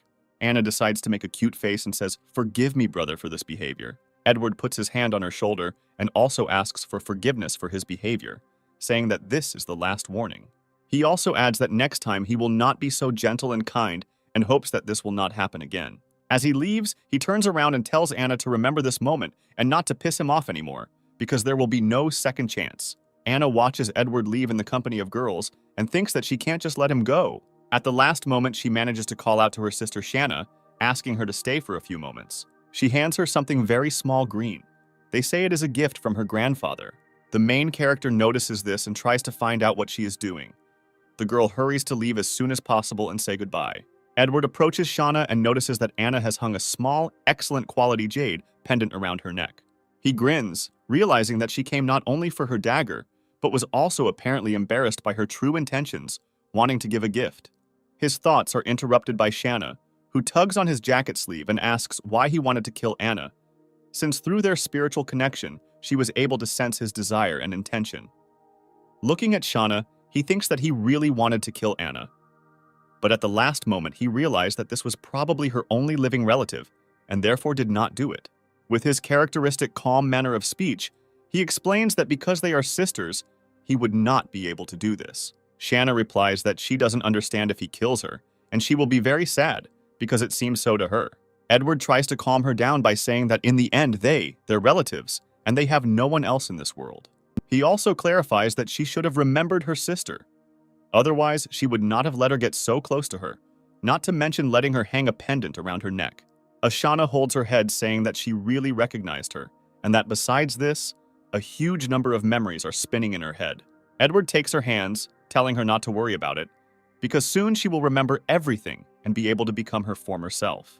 The girl thinks for a second, and then tells him that she doesn't want to become the same Shanna. She adds that she and the White One are the same, and they don't want to remember their past. She takes Edward by the cheek and says that he is not one of us, and he is special as he should be.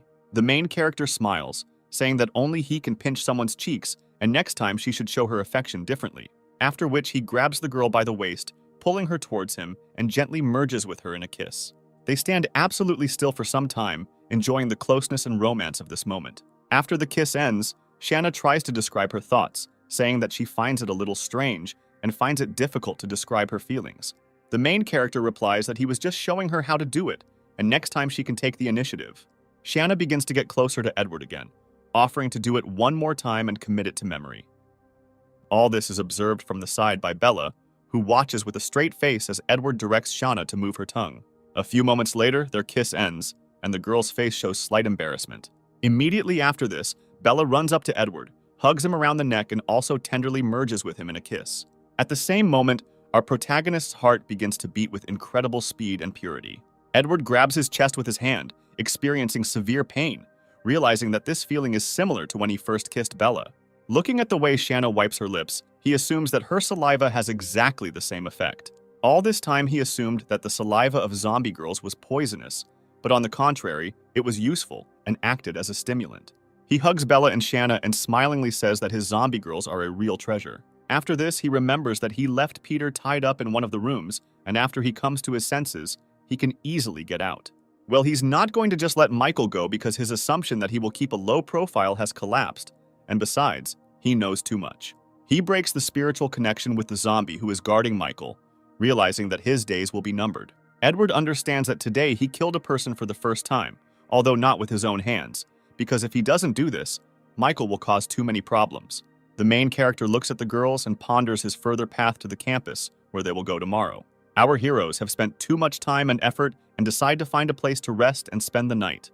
The protagonist, in a company of girls, sits at a table in a makeshift shelter and holds a bowl of freshly brewed noodles in his hands. He remembers, looking at her, that from the very beginning of the apocalypse he ate noodles only in dry form, and it was a luxury for him to brew them. Not intending to hesitate, he picks up his chopsticks and begins the meal with incredible pleasure and pleasure. He also remembers that before the apocalypse, he didn't really need anything, but he was rarely satisfied with his life, and now only noodles are enough to be happy. In the modern world, everyone cares only about their own survival, and Edward's goal is to restore Bella and Shanna's sanity. Looking at Shanna at this moment, he notices that her combat power has increased many times, as well as her sword skills. The main character also remembers the very dagger that he took from Anna and decides to give it to Bella. He puts the blade in her tender feminine hands while hugging her from behind and asks her to try it on herself. Using her physical skills and acquired weapons, Bella destroys one of the entrance doors with several lightning-fast swings. Looking at her, Edward is even more delighted and realizes that his girlfriend's combat power has also increased significantly with the use of weapons. He hugs Bella in a very joyful and inspired mood and offers to celebrate this event, after which all our heroes go to bed in order to have a good rest and move on with new strength. The next morning, Edward wakes up to two girls staring at his sleeping body. When he asks what exactly they were doing, Shanna replies that she really wanted to bite him. She also explains that Bella also wanted to do this, but doubted her desires. The main character wipes the sweat from his forehead, glad that he woke up early enough that they didn't have time to bite him in his sleep. Having collected all his things, Edward goes to the roof of the building, saying that today they have to collect supplies. He uses his spiritual connection and takes control of several weak zombies, sending them to collect food at a nearby store. He also sends one of them to get a box of bottled water, assuming that this will be too much, but it is better to take it in reserve. Keeping Bella and Shanna under control, he realizes that 3 more weak zombies is the limit for him, and he needs to get more crystals for evolution. He also sends another infected person on reconnaissance, remembering that there should be a shopping center in that direction. His assumption is supported by dreams, and the zombie scout reaches a huge shopping center, which is clearly filled with a horde of zombies. Having collected all their supplies, they go to that same shopping center and go around it from the back entrance. Edward carefully plans all his actions, realizing that at the beginning of the epidemic, people were rushing to the exit, so most of the infected will end up on the first and second floors. He also understands that the staff area will be much safer, but he still needs to keep his eyes open. The main character orders Bella to go forward and Shanna to cover their group from behind and be extremely careful. Our heroes begin to move and make their way inside the building, slowly but surely reaching the 3rd floor and not meeting a single infected person on their way. Edward suspects that something wrong is going on because there is not the slightest reaction from Bella and Shanna. Moving further into the building, our heroes still come across a number of infected people and decide not to attract too much attention. The main character remembers that mainly on the 3rd floor they sold clothes, and in the center there is a supermarket, and most likely there is something interesting there. Our heroes move further and further into the shopping center, hoping that they will meet mutated individuals on their way. At some point, Shanna stops and wants to ask Edward a question that worries her, because it seems to her that something is wrong. At that same second, someone suddenly grabs the girl from around the corner and drags her away with him. Edward, accompanied by Bella, immediately rushes after the attacker in order to save Shanna. Meanwhile, the girl finds herself pinned to the floor trying to defend herself with her katana. Apparently, one of the mutated zombies in the mall who attacked her is baring her teeth with the desire to tear her apart. A few moments later, the door opens and an alarmed Edward rushes into the room, running to her rescue. Taking advantage of a second of confusion, Shanna manages to throw the infected away from herself with a powerful kick. He decides not to waste the opportunity, and while the zombies are in the air, finish him off with one blow. At the last moment, while in flight, the mutated one manages to dodge and avoid inevitable death. Edward immediately notices that she is not the ordinary infected he met earlier, because none of them could dodge attacks. He immediately orders the girls to step back, realizing that they need to be as careful as possible because this zombie is the most dangerous. The 3 of them slowly and carefully try to drive the attacker into a corner and deal with her with minimal losses. The main character understands that she is much smarter and stronger than other mutated ones and is already an advanced zombie. The infected, realizing that they are going to drive her into a corner, begins to drink furiously and her eyes fill with rage. Using her physical abilities, she tries to escape, realizing that the numerical advantage will not work in her favor. Shanna immediately manages to react to her attempt to escape and tries to strike with a katana, which the infected immediately manages to block. At this point, Edward tries to confuse the attacker by trying to take control of her with his spiritual power. The level of his evolution turns out to be completely insufficient for such manipulations, and the attempt is unsuccessful. The main character manages to feel his weakness with his whole body, since the rupture of spiritual energy occurs very quickly. The mutated girl clearly doesn't like this, and she immediately rushes towards Edward with the desire to tear him to pieces. Its speed clearly exceeds the reflexes of our protagonist, and without having time to react, he is pressed into the ground. The zombie reaches its mouth towards Edward's face with the desire to tear off a tasty piece of flesh from him.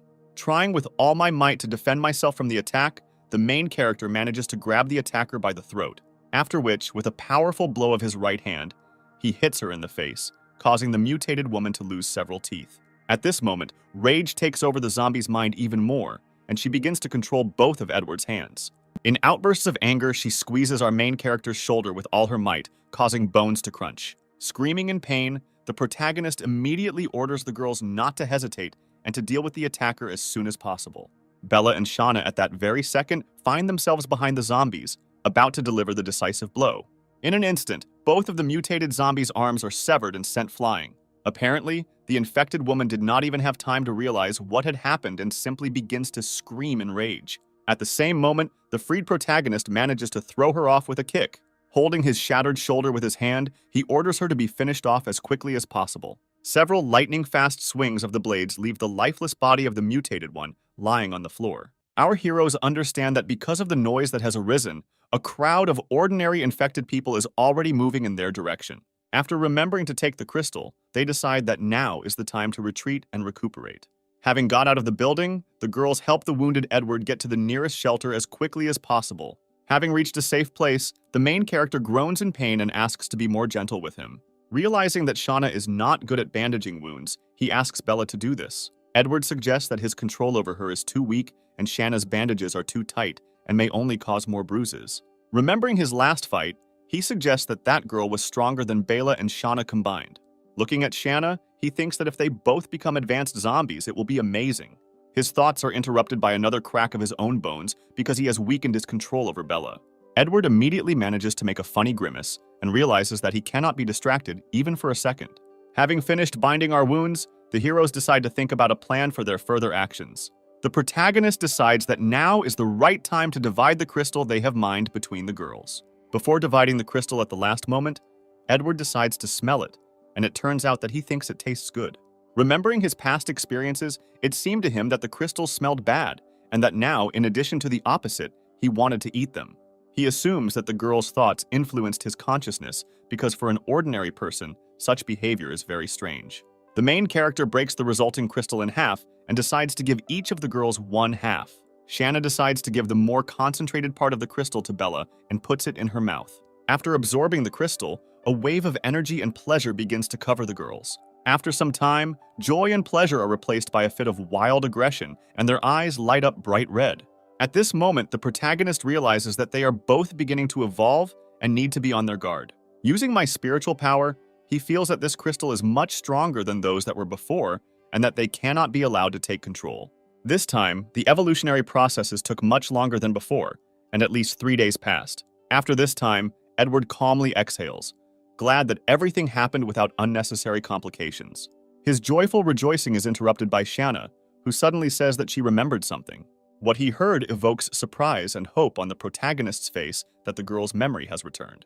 Shanna points her finger at him and says that she remembered how he pestered her some time ago. She describes how he touched her breasts, took off her clothes, and groped her under the pretext of bathing. Edward, who clearly did not expect such a reaction, hoped that, having regained his sanity, the first thing he would do would be to pay and thank him for saving his life. Looking into his eyes, Shanna adds that she thinks that in the human world, this is called harassment. Decide to change the topic. The main character decides to clarify whether she remembered anything else about her past life. With a saddened look, the girl replies that it seems to her that she must have a huge number of memories, but her whole mind is as if in a fog. The protagonist understands that she only remembered what happened after her infection, but does not remember everything that happened before that. Shauna tries to console Edward by saying that she is happy with everything, and the state of things is not as sad as it could be. He grins, saying that her recovery is in full swing, and now she is even able to understand emotions.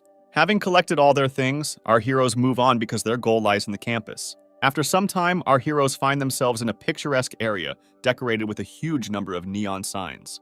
Edward realizes that the college town is located at the opposite end of the street and decides to send a small zombie to investigate. He sends the zombies forward, and he decides to explore the surroundings, amazed at the number of corpses that are located here. At this moment, Shanna interrupts him and asks why he doesn't like this smell. The main character turns around and sees sincere surprise and misunderstanding of what is happening on her face. He turns out to be quite dumbfounded by such a question, not understanding how to explain to zombies that an ordinary person cannot like the smell of rotting bodies. Jana says that she likes this smell, but if anything, she can pretend as if she doesn't like it. Edward grabs his head, asking higher powers what is going on in women's heads. The protagonist puts his hand on her shoulder, trying to calm her down and telling her not to think about such complex and deep things. He also points out that it doesn't matter to him whether Shauna likes something or not. The girl thanks him for such kindness. You notice that sometimes she really wants to bite him, wondering if this is normal. Meanwhile, their conversation is interrupted by the fact that the main character feels like the connection between him and the zombie scout has been broken. Edward says that he did not break control of the zombie on his own, and therefore someone most likely killed him. Looking through the eyes of a zombie scout just a few minutes earlier, we see how he made it to the karaoke bar. After which unexpected ambushes, someone hit him on the head with a blunt, heavy object. Looking at the girls, Edward realizes that their inner instinct also did not detect anything, which means it was most likely a person. Taking out his dagger from his bosom, he decides to go to that very place as soon as possible and check what happened. Having reached that very place, he discovers the corpse of a zombie scout, realizing that his assumptions have come true. At that same second, Bella begins to feel something strange and, looking deeper into the building, realizes that something is definitely wrong here. Edward decides to use his spiritual power and take one of the zombies on the street as bait. Having taken control of one infected, he sends it as bait and decides to ambush it himself. Using his puppet, he begins to destroy and smash everything around in an attempt to attract attention. After some time of unsuccessful attempts, he realizes that the zombie has made so much noise, but no one has reacted yet, and this is even more suspicious. With all this, he looks at his girlfriend and realizes that her instincts are clearly sensing something. The main character decides to continue crumbling everything around, waiting for the moment when the stranger deigns to show up. At some point, someone attacks the bait zombie from behind, piercing its head with a huge kitchen knife. The zombie attacker turns out to be a surviving guy with yellow hair who shouts that he knows about the presence of our heroes and asks them to come out of hiding. Encouraged, Edward crawls out from behind the bar asking how he can contact him. The mysterious guy decides not to engage in dialogue with our heroes and immediately begins to get into a fight. Attacking Edward, the stranger manages to pull out a red ball from his jacket pocket and throw it towards the main character, but he manages to cut it in flight. Having cut the ball, its contents fall into the eyes and nostrils of our protagonist, causing him to cough and cry. Taking advantage of the moment of confusion, the stranger wastes no time getting ready to finish off our main character. Shanna manages to stop him, knocking the weapon out of his hands and threatening him with her katana. Meanwhile, Edward, trying to rub his eyes and see at least something, orders the girl not to kill him. The unfamiliar guy exhales. I'm glad that he'll stay alive because I thought that he had just a few seconds left. His joy is immediately interrupted by a sharp kick in the back, causing him to fall to the ground and begin to groan in pain. An enraged Shanna explains her actions by saying that she was ordered not to kill him, but no one forbade him to beat him. The girl takes the stranger by the collar, giving the stranger several slaps in the face and warning him not to make sudden movements. Meanwhile, Bella takes a rag and a bottle of water from her supplies and tries to wash out our protagonist's eyes. Having regained the ability to contemplate the world around him, Edward notices the weapon with which the stranger tried to hit him. He realizes that he is holding in his hands a sharpened file, covered in zombie blood and scratches that are enough to kill any survivor. A yellow-haired guy standing in the corner with a dissatisfied look asks what they are going to do with him and what they want. He tries to justify himself by saying that he simply wanted to escape from the bandits, for whom he mistook our main characters. Edward points out that the stranger is too familiar with the surroundings, therefore he lives here. He also notices that the guy is trying to divert their attention from something important that he is trying to protect. The main character notices that the guy is starting to get nervous and tries to explain that he has nothing but a handful of supplies, and he himself is starving here. The protagonist, with a menacing look, orders him to answer the question. If he does not want to give up his life, is there anyone here besides him? Plucking up courage, the guy replies that they can do whatever they want with him and his life is in his hands. Edward decides to let him go. They say that if he doesn't want to confess, he will have to search every corner here himself. He orders Bella to hold this guy tightly and comb the entire building with him. I make my way deeper into the building and inspect each room, carefully watching the reaction of the guy who attacked them, trying to see fears. At some point, they get to the utility room. Edward immediately notices that the guy has looked away, so that's where he's hiding something. The stranger tries to stop him, but the main character still knocks down the door into the room and sees in front of him a huge number of boxes and a refrigerator standing near the wall. The yellow-haired guy admits that this is his warehouse, and since he was able to find it, let him take whatever he wants. Edward senses that this is not all that the stranger who attacked them was trying to hide and decides to move the refrigerator to the side, revealing another door behind it. He immediately decides to check what is inside the next room, but before he can pull the handle, someone jumps out at him. A mysterious silhouette with a knife immediately rushes towards the main character with obvious unfriendly intentions. At the last moment, Edward manages to use his spiritual power and dodge the knife attack. A girl in a school uniform with a red bow on her hair immediately comes out from behind the door and asks to let her friend Billy go. Having almost lost his life, Edward understands that even the slightest mistake can cost him everything, and is very glad that his abilities were able to slightly shake the mind of this girl. The mysterious stranger wastes no time trying to once again attack our protagonist, screaming to let her friend go. Edward notices that she is moving too slowly and it costs him nothing to dodge the attack. But at the last moment, the dagger suddenly accelerates.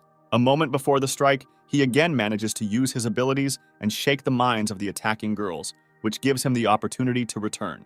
The main character assumes that the girl is seriously ill, but in any case, the speed of her reaction at key moments of the fight is amazing, and perhaps she has some kind of ability. He also notices that Bella has been acting strangely for quite a long period of time, and apparently she felt her presence. Edward decides not to waste time and think about everything that is happening a little later, but now he needs to disarm and capture this girl. Billy, watching from the sidelines, immediately begins to scream and demand to let his girlfriend go. The main character grabs a defenseless girl, threatening her with the same weapon smeared with zombie blood. At the same moment, their conversation is interrupted by Shanna, who grabs her head and tries to say that she remembered something. She says that in films such as Edward are called villains, which causes a less happy reaction on his face. Billy, meanwhile, starts screaming again, saying that no man would bully a little girl. The main character explains that she was the first to get into a fight, and he was simply defending himself. When Edward asks why the two of them attacked them, the girl explains that she just wanted to save her friend. The girl offers to apologize for both of them, saying that Billy has already received enough for his impudence. The guy again intervenes in the conversation, ordering him to let his girlfriend go and don't dare touch her. The girl tries to calm him down by saying that in any case, they will not be able to cope with him, and besides, she is clearly not his type. The protagonist lets go of the girl and carefully sits her down near the wall, giving her the opportunity to clear her throat and come to her senses, after which he leans towards her and says that he is 100% sure, and that she has superpowers, causing surprise in the girl herself. She also explains that during their fight, it seemed to her that he was also using some kind of force. The girl once again apologizes for her friend, saying that he is sometimes too hot-tempered and can overdo it, explaining this by saying that he would then act to protect himself and me and asks to let him go. Edward understands the situation perfectly well, but she is beyond interested in him much more than relationships. The girl explains that her ability allows her to speed up herself and her reactions, as if slowing down time. The main character praises her for her honesty, hearing in response that in any case, they are his hostages, and there is no point in lying. Looking at her, he realizes that in their duet, she is the main one, and if she were healthy, she would be much stronger and would not be stuck here. Having finished the showdown, Edward decides to look around and study their shelter in more detail. Sitting down to rest for a while, he explains that because of the pepper bomb, they will have to stay here for a while and also discuss compensation for the damage caused.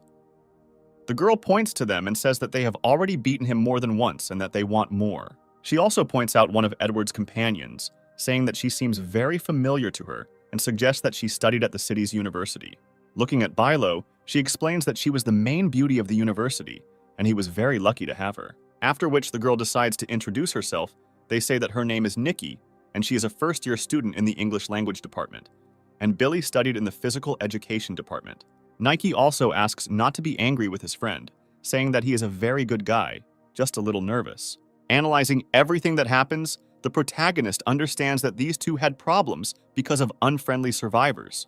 Looking at him, he understands that the current state of affairs does not allow him to be truly calm, and every day he has to put up with new dangers.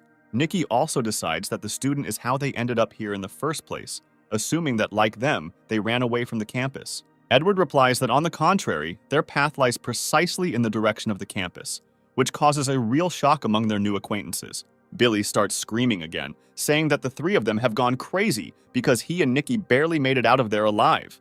The girl is trying to explain to the main character that it will be easier to go to the suburbs and find some kind of shelter there with food supplies and wait for help from the government. Edward understands that Nikki is a very smart girl, and if Bella and Shauna weren't with him, perhaps he would have done just that. He explains that he needs to do something there and asks to share information with him since they were there. Billy enthusiastically reports that Edward is lucky because his girlfriend was the main savior of the university team, and she knows the situation on campus well. The main character understands that although Billy is a good fighter, he is not very smart because he literally gave himself away. Nikki explains that she was not exactly a rescue team, just a few students and teachers huddled together. Edward agrees that the university is not small at all, and it is not surprising that there are similar associations there. The girl informs that initially, there were 55,000 people there, and at the moment, there are at least 3,000 survivors there against a huge crowd of infected. Having heard such numbers, Edward decides not to show his joy, hoping that there will be a huge number of mutants there. Nike also adds that all 3,000 survivors do not have a common command and are divided into small groups throughout the town. She also adds that in the largest team of more than 200 people, there are very few supplies there, so most are planning to escape from there. There were more than 30 people on her team, but in the end only 10 made it out, and in the end it was just the two of them. Reflecting on the further plan of action, Edward is upset that due to Nikki's health, he will not be able to show them the way. Billy again begins to object, saying that he is crazy because she is already weak and does not have to obey his every whim. The girl immediately shuts up her best friend by saying that she herself has the right to decide what to do. The guy tries to justify himself by saying that he and Nikki are one team and he is trying his best to take care of her and protect her. Edward immediately objects to such a statement, asking why he locked her in such a place and watched her slowly die. Nikki immediately orders his friend to shut up if he doesn't want to get beaten up again. Billy falls silent and quietly grinds his teeth, thinking to himself who this guy even is that has the right to shout at him. The main character says that he doesn't want to cause her problems and asks her to just draw him a map and they will be even. Nikki immediately counters with confidence and a straight face, saying that she will go with them. Looking at the trio of our heroes, she claims that she will find the strength and courage to accompany them to the campus. Her friend immediately tries to object, trying to dissuade her from such a reckless idea, explaining that it is too dangerous there and it is not worth going there. Nikki explains that the days go by and she only gets worse, and she doesn't want to die. She certainly doesn't have an illness. The girl claims that she will not become ballast and that he will help her along the way, but on the condition that he can take them to the university hospital. When Edward asks why she should go to the hospital, they will return to their rescue team. She simply smiles sweetly. The girl explains that she just wants to find some medicine in the hospital because it's better than just waiting for death. The main character understands that this arrangement is much better than going at random according to a map or information received orally. Looking at Billy, he understands that the two of them definitely won't get there, and if he were in their place, he would have done the same thing. Edward admits that this girl is very smart and knows how to make an equal exchange. These are the kind of people who fit perfectly into the world of the apocalypse. The protagonist immediately decides to set several conditions, saying that if through their fault they find themselves in danger, then his team will be a priority. Nikki asks to look at her and answer honestly whether, in his opinion, she can cause trouble. Standing next to him, Billy also agrees that everything along the way should go smoothly without any visible incidents. Edward says that it is too late to set off today, and he planned to find shelter to wait out the night. The girl invites them all to stay here because it's safe here and zombies don't come here, to which the main character happily agrees. Nikki also decides to find out how many people with superpowers exist, according to Edward. He thinks, remembering that so far he has only met Anna and Nikki herself, and each of them is useful in their own way. Shaking his head from side to side, he says that, in his opinion, there are not so many of them, and they are very rarely the exception. The girl adds that as far as she knows, there is only one other person at the university with super abilities, but he is bad and it is better not to meet him. Edward also decides to clarify how exactly the girl received her ability in return, and she has had it since birth. Pondering the information received, the main character comes to the conclusion that his super ability is still a mystery because he still has very little information. Having finished the conversation, the main character says that they will look for another room and they will be allowed here. Billy already wants to object to why he is trying to be alone, but Nikki immediately stops him and asks him not to stick his nose where it shouldn't. Finally, Edward looks at his new acquaintances, rejoicing that they are very good people, and agreed to help him. After which he, accompanied by the girls, leaves the hidden room and goes in search of the room. Nikki is glad that their new acquaintance behaved quite well with her, although it is unlikely that she would have been able to do anything if he had begun to threaten her. She also says that Billy may hate him, but he must understand that his strength clearly puts him a step above them. Meanwhile, in Edward's room, Belle and Sean are looking at a green glass bottle with childish delight. Shanna picks up the bottle and says that she remembers that if she drinks its contents, she will feel good. The girl uncorks the bottle and begins to absorb its contents at incredible speed. After which Shanna decides not to be alone and let Bella taste the contents of the bottle. Edward tries to stop her, telling her not to teach her bad things, but the girl is already starting to pour the contents directly into Bella's mouth. The main character grabs his face, saying that his dear girlfriend was desecrated by such a terrible act. After which he raises his head, says that he has a bad feeling, and sees how his companions are beaten and very drunk. A slight blush can be seen on the girls' faces, and their eyes are filled with excitement and the desire to do something crazy. The girls grab our main character by the hands, causing him to have a panic attack and not understand what they want to do with him. Shanna eagerly licks her lips, slowly bringing them to Edward's neck, who asks her to stop and not dare to do this. At the last moment, he manages to push the girl away from his neck. They say that they agreed that she would not bite him. Shanna replies that she didn't mean to bite him, but just to lightly and tenderly kiss his neck. Alarmed, Edward says that the kiss is just an excuse, and he thinks that she actually wanted to bite him. Meanwhile, Bella also begins to pull her lips towards the protagonist's neck, forcing him to fight off two girls at once. At the last moment, our main character manages to take control of them using his spiritual powers. He suggests that alcohol awakens their instincts and their consumption should be kept to a minimum in the future. A moment later, the door to the room opens sharply and Billy comes in, shouting what is happening here. He notices Edward sitting on the sofa, hugging two beautiful, sweet girls. Billy immediately apologizes and abruptly closes the door, saying that he will no longer disturb them and asks for forgiveness. Standing outside the door, he silently envies, realizing that it wasn't even dark yet, and he couldn't imagine that they were so shameless. Meanwhile, Bella and Shauna stop pestering Edward, making him happy that the girls sober up as quickly as they get drunk. Looking at them, he decides to give them a good scolding, saying that they won't get another drop of alcohol. Edward says it's a shame there's someone at the door, otherwise they could have had a lot of fun without alcohol. Shans are interested in how they could have fun in return, receiving that they could play a very interesting game.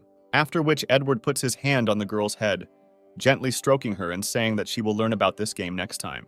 The three of them go to bed, realizing that they need to have a good rest and get up early tomorrow and hit the road. The next morning, they knock on the door trying to wake up our heroes, while at the same time eavesdropping and trying to understand what dirty things they are doing there. Suddenly, the door of the room opens and a dissatisfied Shanna looks at him with a threatening look. Billy understands that it's better not to anger her if he doesn't want to get hit in the face again and asks them to quickly get ready because it's already dawn. A formidable girl with a calm look, without a single muscle movement on her face, orders him to get out of here immediately. Meanwhile, inside the room, Edward says that he simply asked to be driven away, not to scare him half to death. At the same time, he tries to put boots on Bella's feet, asking her not to move around in one place. At the same time, Nikki looks into the room and asks Edward if he really loves Bella so much that he even dresses her himself. I understand that everyone has woken up a long time ago. The main character asks if they are all ready to hit the road. Having collected all their things, they begin to move towards the campus. Looking after him, Nikki wonders how great Edward's strength is if he is accompanied by such girls. After some time, our heroes find themselves very close to the campus. When Edward asks how long they have to go, Nikki replies that as soon as they leave this alley, they will run into a wall, which they will have to climb over to get inside.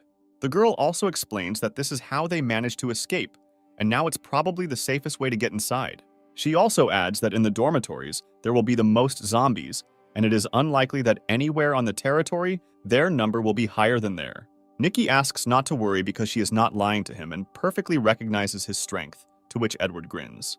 The girl also turns to Billy and asks him to give him his weapon, which originally belonged to her. The main character remembers that same bloody file, asking how much time it took to sharpen it like that. He throws it over himself towards the confused guy, who falls to the ground in the hope that he will be able to catch him. At that very second, Nikki, using her super abilities, manages to catch the weapon by the handle without allowing herself or her friend to get hurt. The guy looks at Edward menacingly, realizing that he did all this on purpose. The ranting of our heroes is interrupted by a bunch of zombies that suddenly appear from around the corner. Without thinking twice, the protagonist orders Bella and Shauna to deal with the crowd of infected as soon as possible. Looking at Edward, Nikki suggests that his abilities most likely allow him to influence the mind of his opponent, even if it is a zombie. In battle, any delay can be fatal, and coupled with the strength of his two companions, their team is practically invincible. Having dealt with the infected, they fought and looked at the bloody Shanna and fell into slight horror. Nike approaches our main character enthusiastically, saying that he has a very strong ability, and he in turn also praises her powers.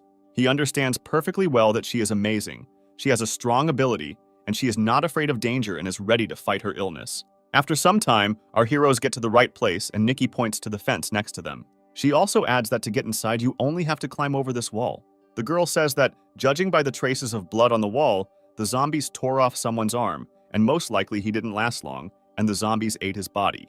Don't waste time. Edward is already on top of the wall and asks everyone present to hurry up. Together with Bella, they climb over the wall in the blink of an eye and ask the others to follow them. Nikki smiles and asks if Shauna will go first, to which she says that she will cover them from behind. Billy immediately decides to help his friend by creating an impromptu springboard out of his hands. The girl jumps over the wall, but at the last moment she trips and begins to fall to the ground. Just before landing, Edward manages to catch her and holds the princess in his arms. Billy, who is keeping up with them, noticing the situation, immediately decides to attack the main character, asking what he allows himself. The girl asks her friend not to fool around, because they just picked her up so she wouldn't fall. Also, Shanna standing behind him expresses her dissatisfaction with his look and asks him not to do that. I warn you that if he looks at Edward like that again, she will hit him in the face like last time. Having climbed over the wall, our heroes begin to move deeper into the campus. The protagonist decides to ask how long they have to go through this park, and Nikki answers approximately 8 minutes. She says that this path is safer and there is no need to turn off anywhere, just go straight. You also add that when they ran away from here, they were chased by zombies. Perhaps they're still somewhere in the park, and they need to be careful. Shauna immediately looks back towards Nikki, asking her not to worry because if something happens, they will be able to stand up for themselves. The girl smiles sweetly, explaining that she was just warning me because it was her responsibility. Looking at their conversation, Edward smiles, realizing that Shauna's consciousness is being restored at a fairly rapid pace. His thoughts are interrupted by a zombie suddenly jumping out of the bushes and waiting for them in ambush. He quickly gets closer to Nikki, but she manages to use her super abilities. She grabs a utility blade from her pocket and plunges it straight into the chest of the attacking infected. At the last moment, it turns out that this blow was not enough, and the zombie is still alive. The enraged infected man manages to hit the girl with his right hand, causing her to fall to the ground. At that same second, the person standing nearby manages to throw her dagger and pierce the corpse eater's head with it. Concerned, Billy helps his friend get up, asking if she's okay, saying that they need to move on. The girl thanks for her salvation, hearing in response that this was part of their deal because they promised to protect her. Before moving on, the belly begins to scream furiously, pointing at the corpse of a zombie, claiming that it is their acquaintance. An angry Edward immediately manages to slap him in the face, ordering him to shut up and not shout to the whole neighborhood. He scolds the guy, asking why he allows himself to yell, not realizing that this will attract even more infected throughout the area. Nikki also agrees with Edward, saying that she already told him not to be so reckless. All that the Beat can do in this situation is to remain silent, remembering the words spoken to him before and bare his teeth looking at our main character. Looking at his back, he assumes that without the help of Bella and Shauna, Edward is nothing. Nike also remembers the zombie he killed, adding that his name was Chuan and he was part of their rescue team. At that moment, they were all panicked and simply ran away. And even after hearing him being bitten, no one dared to help him. Edward agrees, saying that they did the right thing because anyone who is bitten by a zombie will become a zombie themselves, and there was nothing they could do. Nikki looks to the sky, hoping that someday everything will return to normal, and the world will be the same as it was before the apocalypse. The protagonist is trying to change the topic because now it is better to deal with pressing problems than to dream about the future. Their conversation is suddenly interrupted by another crowd of infected people emerging from the depths of the park. Edward decides not to hesitate there and then, rushing into battle saying that the rest of the zombies remain under their supervision. Billy doesn't understand what the rest of the phrase means when several more infected appear behind him. He turns around and begins to try to fight off the attackers, while simultaneously thinking about helping himself because there are too many of them. Meanwhile, the main character, accompanied by his girls, easily deals with the corpse eaters. Looking at him, Billy is filled with anger and misunderstanding why everything comes so easily to this gigolo. All this thinking about Edward doesn't help him concentrate enough to resist the attack. Meanwhile, our heroes manage to defeat most of the infected who attacked them. At this time, Nikki manages to help his useless friend in the battle. The girl also begins to scold him during the fight, reminding him that she has already ordered him more than once not to be distracted during the battle. She adds that Billy should not think about him because Edward's superpowers are what makes him so strong. The guy bares his teeth looking at our protagonist's back, dreaming that if he had the abilities, he would be much stronger. Having finished the battle, Edward asks Nico where they should move next, because simply standing on the street is not the best idea. He suggests going to the hospital because that's where his companion wanted to go. He also smiles sweetly and says that they are all on the same team and should help each other at the same time, thinking about the fact that there must be a huge number of mutants in the hospital. Nikki says that the hospital is located in the northern part of the town, and today they will not have time to get there, and it is better to find a place to stay for the night. The girl draws a plan of all the buildings on the ground and offers to go to the Taekwondo hall and wait there. Looking at her, Edward realizes that he was very lucky to find a good guide, because without Nika's help, he would have wandered around here like a blind kitten. Nikki suggests going left because in this way the path will be longer, but safer, and they will be able to avoid unnecessary battles. She also adds that if they go the other way, they will most likely stumble upon a monster living in the garden, through whose fault they have lost a huge number of people. Edward immediately decides to go towards this very monster, and the frightened Billy tries to dissuade him, explaining that they cannot cope with him. The main character explains that he is either waiting here or walking with us and does not say too much. Nikki immediately agrees with our protagonist because, in her opinion, it is he who commands the entire operation. Billy tries to dissuade his friend by reminding her of a mutated zombie that can easily kill her. The girl explains that Edward would not take risks just like that, and without his help, she would not have been able to get to the hospital and would have died in any case. Her friend agrees to go with them, thinking over a plan in his head that if something happens, he can save Nikki and get away from there. After some time, our handful of survivors find themselves near the very place where they were attacked by a mutant zombie in the past. Billy begins to worry too much about trying to protect Nikki with his body and asks her to stay as close as possible. Meanwhile, Edward notices that Bella and Shanna sense some kind of danger using their instincts. A moment later, a rumble begins to be heard nearby, and everything around shakes and trembles. The roar begins to intensify, and from around the corner, a huge mutated girl appears holding the corpse of a student in her hands. Nikki immediately decides to warn Edward, saying that apparently this zombie prefers handsome men. Seeing our main character, the zombie throws away the pipes he is holding in his hands, and with glowing eyes, he begins to move towards the protagonist. At this moment, Billy grins and says that apparently, a new addition is planned to the harem of our main character.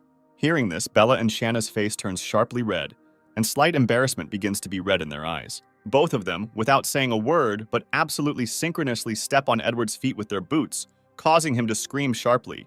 Our main character immediately falls to the ground, not understanding what is happening and what is on his girls' minds now. Bella and Shanna look at Edward menacingly, and, with straight faces, ask him not to act like a jerk. Alarmed, Nikki asks what they are doing there, because behind them, there is already a mutant zombie very close. A colossal zombie girl rushes towards our heroes like a 40-ton tank rushing at full speed. At the same second, Bella and Shanna turned around and hit the attacker on the cheeks with all their might with their palms, after which, with incredible speed, they forcefully sent her flying into the sky. Everyone present, including our hero, finds themselves in complete shock as they watch the scene unfold before their eyes. In the blink of an eye, the zombie mutant is defeated, and Bella and Shanna only slightly straighten their hair. Edward orders one of the girls to take the crystals, but not to eat too many of them. Billy decides to express his surprise because it was not difficult for them to swat the mutated zombie like a bug. When Nika asks if they have met other mutated ones, Edward replies that this individual was not the strongest of those they had met.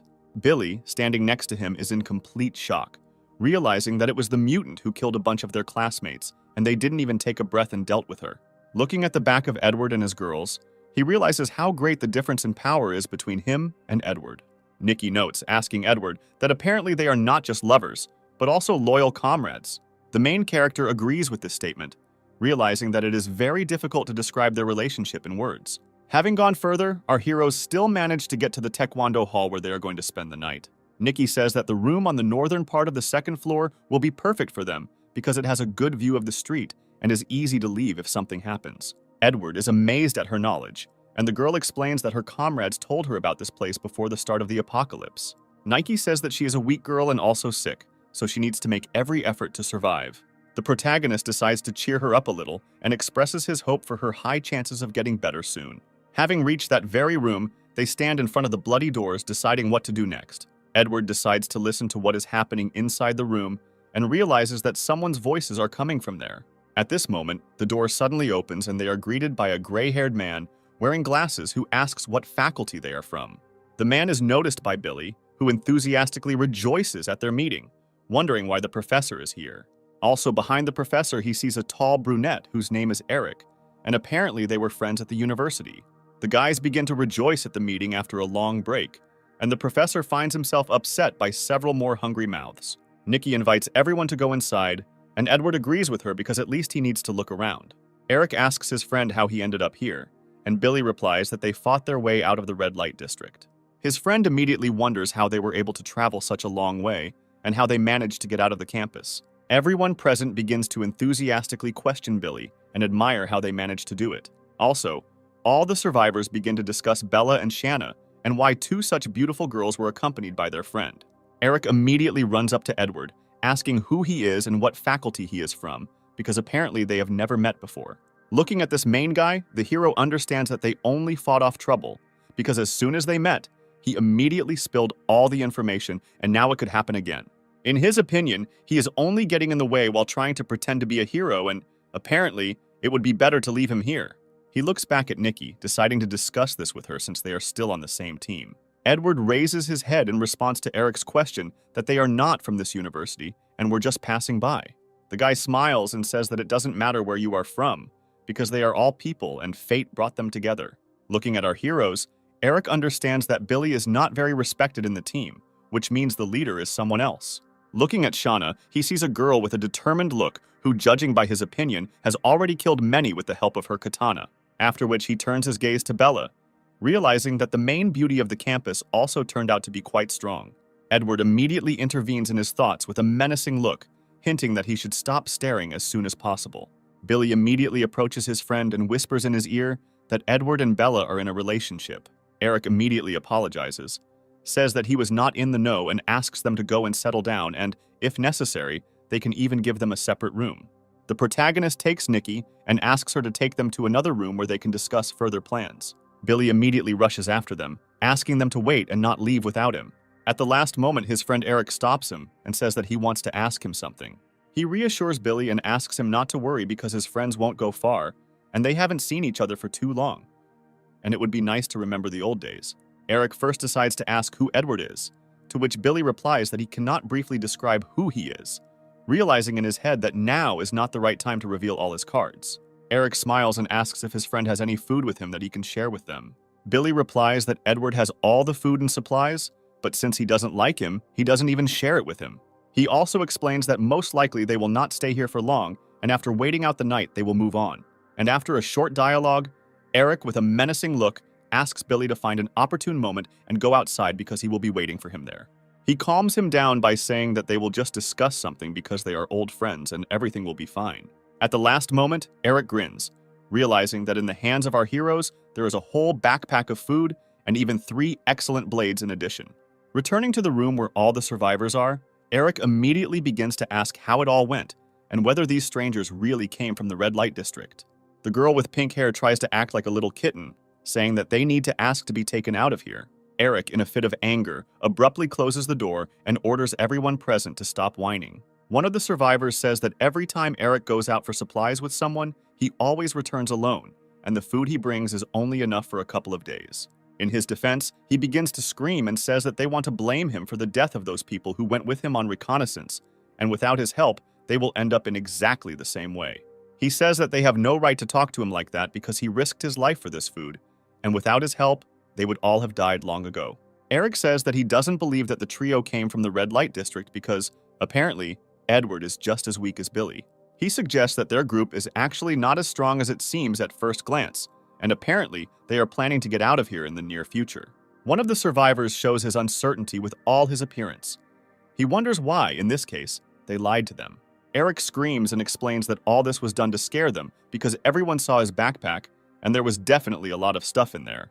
He also focuses on the 3 blades that our heroes wield because they are all of excellent quality. He says that all they have now is a broom bat and a broken game console, and if they had weapons, they wouldn't have lost only people. Eric says that it's already evening and they are all exhausted. In addition, he has a sick girl with him, and it seems to him that they are unlikely to go anywhere today. He also asks whether, in their opinion, it is easier to take food from a living person or from a zombie. All the survivors begin to talk among themselves, discussing how they can take all the supplies from our heroes and what they will lose a little if they share with them. Looking at their conversations, Eric remembers that every time he went out for food, he took one of them with him as bait. And fortunately, none of these fools had the courage to compete with him. Looking at this handful of survivors, he understands that all people are extremely selfish, and until they themselves become victims, they will not protest and will support him. The girl with pink hair asks that if his guess is to be believed, then they are planning to escape from the town, and they have been trapped here all this time. She also notes that if they were able to get so much food inside the town, then how can he explain the fact that they have 3 blades, since they are forbidden to bring weapons inside? Eric tries not to split, and makes an excuse by saying that they managed to smuggle them inside, especially since the ban is not so strict. Most of the survivors agree with him, arguing that everyone in the hostel has something forbidden, and they don't really want to die of hunger. Eric thinks that our heroes have good weapons, and if his people get scared, it could ruin all his plans. He looks at the pink-haired girl who tried to catch him in a lie and decides that he needs more convincing arguments. He grabs her hand and drags her closer to him as an even more terrible and cunning plan has matured in his head. Eric drags her closer to him, grabbing the bunnies and causing horror and misunderstanding in everyone present what he is doing. Eric says that if the case works out, then in addition to food, they will also receive 2 beauties, and she herself decided to choose the difficult path. After this phrase, he immediately tears her clothes, exposing part of her torso. After tearing her clothes, he throws them on the floor, intending to give orders to the other survivors. Eric says that he is well aware that none of those present have fought anyone, and now they will train their determination.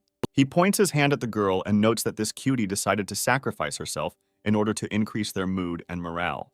He also shouts menacingly that those who are cowardly can just quietly watch this in the corner. Meanwhile, a frightened and defenseless girl hides in a corner and asks not to do anything bad to her. Under the rumble of thunder and moonlight breaking through the window, a handful of survivors begin to slowly rape the poor girl. Eric turns towards the professor, addressing him and asking his opinion about this situation. The professor looks towards the frightened and sobbing girl who asks for help and salvation, after which he joins other survivors and continues to mock the poor girl. Meanwhile, our heroes reached a secluded place in the form of an old abandoned gym where they can rest and gain strength. Edward hands over the crystals to Shanna and asks her to be careful so that Nikki doesn't see anything or suspect anything. The girls immediately start playing and acting like little children, and the main character once again asks them to be quiet. Shanna looks at Edward saying that if he feeds them himself, they will be much quieter. The main character sighs and understands that he has no choice and needs to indulge the whims of little girls. He takes a crystal in each hand and slowly and carefully places it in each of the girls' mouths. A moment later, he screams sharply as his bright red fingers begin to throb with pain. He stands against the backdrop of smiling girls, realizing that it was their cunning plan to bite his fingers. Nearby, Nikki sighs, wondering how they can have fun with each other after a whole day of fighting the infected. After some time, Billy returns to the room with a very dissatisfied expression on his face. Nikki immediately tries to ask her friend what they talked about with Eric, and Billy replies that they were just remembering the past. The girl tries to express her regret and experience, realizing how hard it is for Billy, and asks him not to go too far. He jumps up and in an aggressive manner tries to say that he might not have come here with her if it were another girl. After which he immediately asks for forgiveness for his words, saying that if it weren't for Nikki, he would have been dead a long time ago. And after some time of thinking, he turns away and goes to bed, saying that he is very tired. Finally, Nikki manages to say that if they had not met Edward and his girls, they could have lived for a maximum of a week. The girl also lies down to rest with her back to Bill, once again asking him not to go too far. Lying on his side, he was killed once again, angry at life's injustice, trying to understand why he didn't have superpowers. Meanwhile, in the room where all the survivors were, under the rumble of thunder, the tear-stained and mutilated body of a little girl lies on the floor. Standing nearby, the guys who on Eric's orders committed such a terrible act are holding their heads, realizing that she is dead. Eric, standing nearby, immediately kicks one of the frightened guys with his foot and orders him not to yell so as not to attract zombies in the area. He explains to everyone present that there is no turning back, they all raped her and now she is dead. Looking at the teacher sitting in the corner, he asks to look after all the survivors while Eric leaves for a while. Meanwhile, in Edward's room, they beat him and stood opposite him and the sleeping girls, intending to do something bad. Holding his file in his hands, he thinks that if he attacks right now, he could, if not kill, then at least infect Edward. In his thoughts, he hopes that after the death of the main character, Nikki will return to him without hesitation and will obey. Having plucked up courage, he already makes a swing, realizing that he cannot hesitate and time is not in his favor. At the last moment, he stops realizing that even if he manages to kill Edward, Bell, and Shanna, will immediately finish him off before he can get too far. Having thought everything over again, Billy decides to finish him off after he takes them to the hospital, and the main thing is to pick the right moment. Having hidden his weapon, he decides to go meet Eric and at the same time find out what exactly he is up to. As soon as Billy leaves, Edward immediately opens his eyes because all this time he was awake and watching his actions. Meanwhile, Eric, accompanied by his friend, climbs the stairs to the roof, once again asking about the supplies they have. Eric tries to seem friendly, rejoicing that they managed to meet again despite all the nightmare happening around. At one point, he leans sharply towards Billy and tells him that apparently he was not having the best day. Eric tries to gain Bila's trust by asking him not to hold a grudge against Edward and tell him if he did something bad. Billy begins to suspect that his friend is clearly up to something nasty, and he wonders why he should interfere with him. Eric scratches his fists, promising to cause trouble for anyone who dares to harm his friends. He also decides not to slow down and try to find out more information regarding Edward and whether they really came from the red light district. Billy replies that they really came from there and also says that his girlfriend is sick and they went back to the campus to get to the hospital. Eric understands that our heroes are not so simple if they were able to make their way starting from the red light district. He continues to press the people, trying to find out how strong everyone who brought him here is, arguing that they are recent friends and he is not up to anything bad. I'm trying to find the words. Billy once again remembers the words of Nikki, who asked him not to go too far. Eric tries to pressure his friend by saying that he shouldn't be afraid and stop being a coward. Billy begins to shout at his friend, explaining that he is not afraid, but simply understands that he cannot cope with him. His friend replies that he doesn't believe in this because he has a lot of medals in Chinese boxing, and he is a professional in many sports, and how can anyone be stronger than him? Billy cannot withstand such pressure and provocations from his friend, and at the last moment, he manages to catch himself and almost gives him unnecessary information. He manages to realize that Eric is provoking him and decides to ask directly what exactly he wants from him. He replies that he is only interested in profit because Edward has a lot of different food and cool weapons that you can take for yourself. What he hears shocks Billy because, in his opinion, stooping to robbery in such a difficult situation for every person is unacceptable. Eric continues to put pressure on his friend, claiming that he has suffered enough and invites him to work together and quietly finish off Edward. Billy tries his best to dissuade his friend, explaining that this is a very bad idea. And Eric presses on the fact that he simply fell in love with that sick girl. He tries to bribe his friend by saying that if he follows his plan, they can capture her alive and he can do whatever he wants with her. Billy immediately begins to shout at his friend, telling him not to dare to hurt his friend under any circumstances. Eric explains that if they work together to get rid of Edward and take his food and supplies, they will be able to get out of campus alive. Billy decides not to end the dialogue and asks what Eric wants him to do, and he asks him to tell him everything he knows.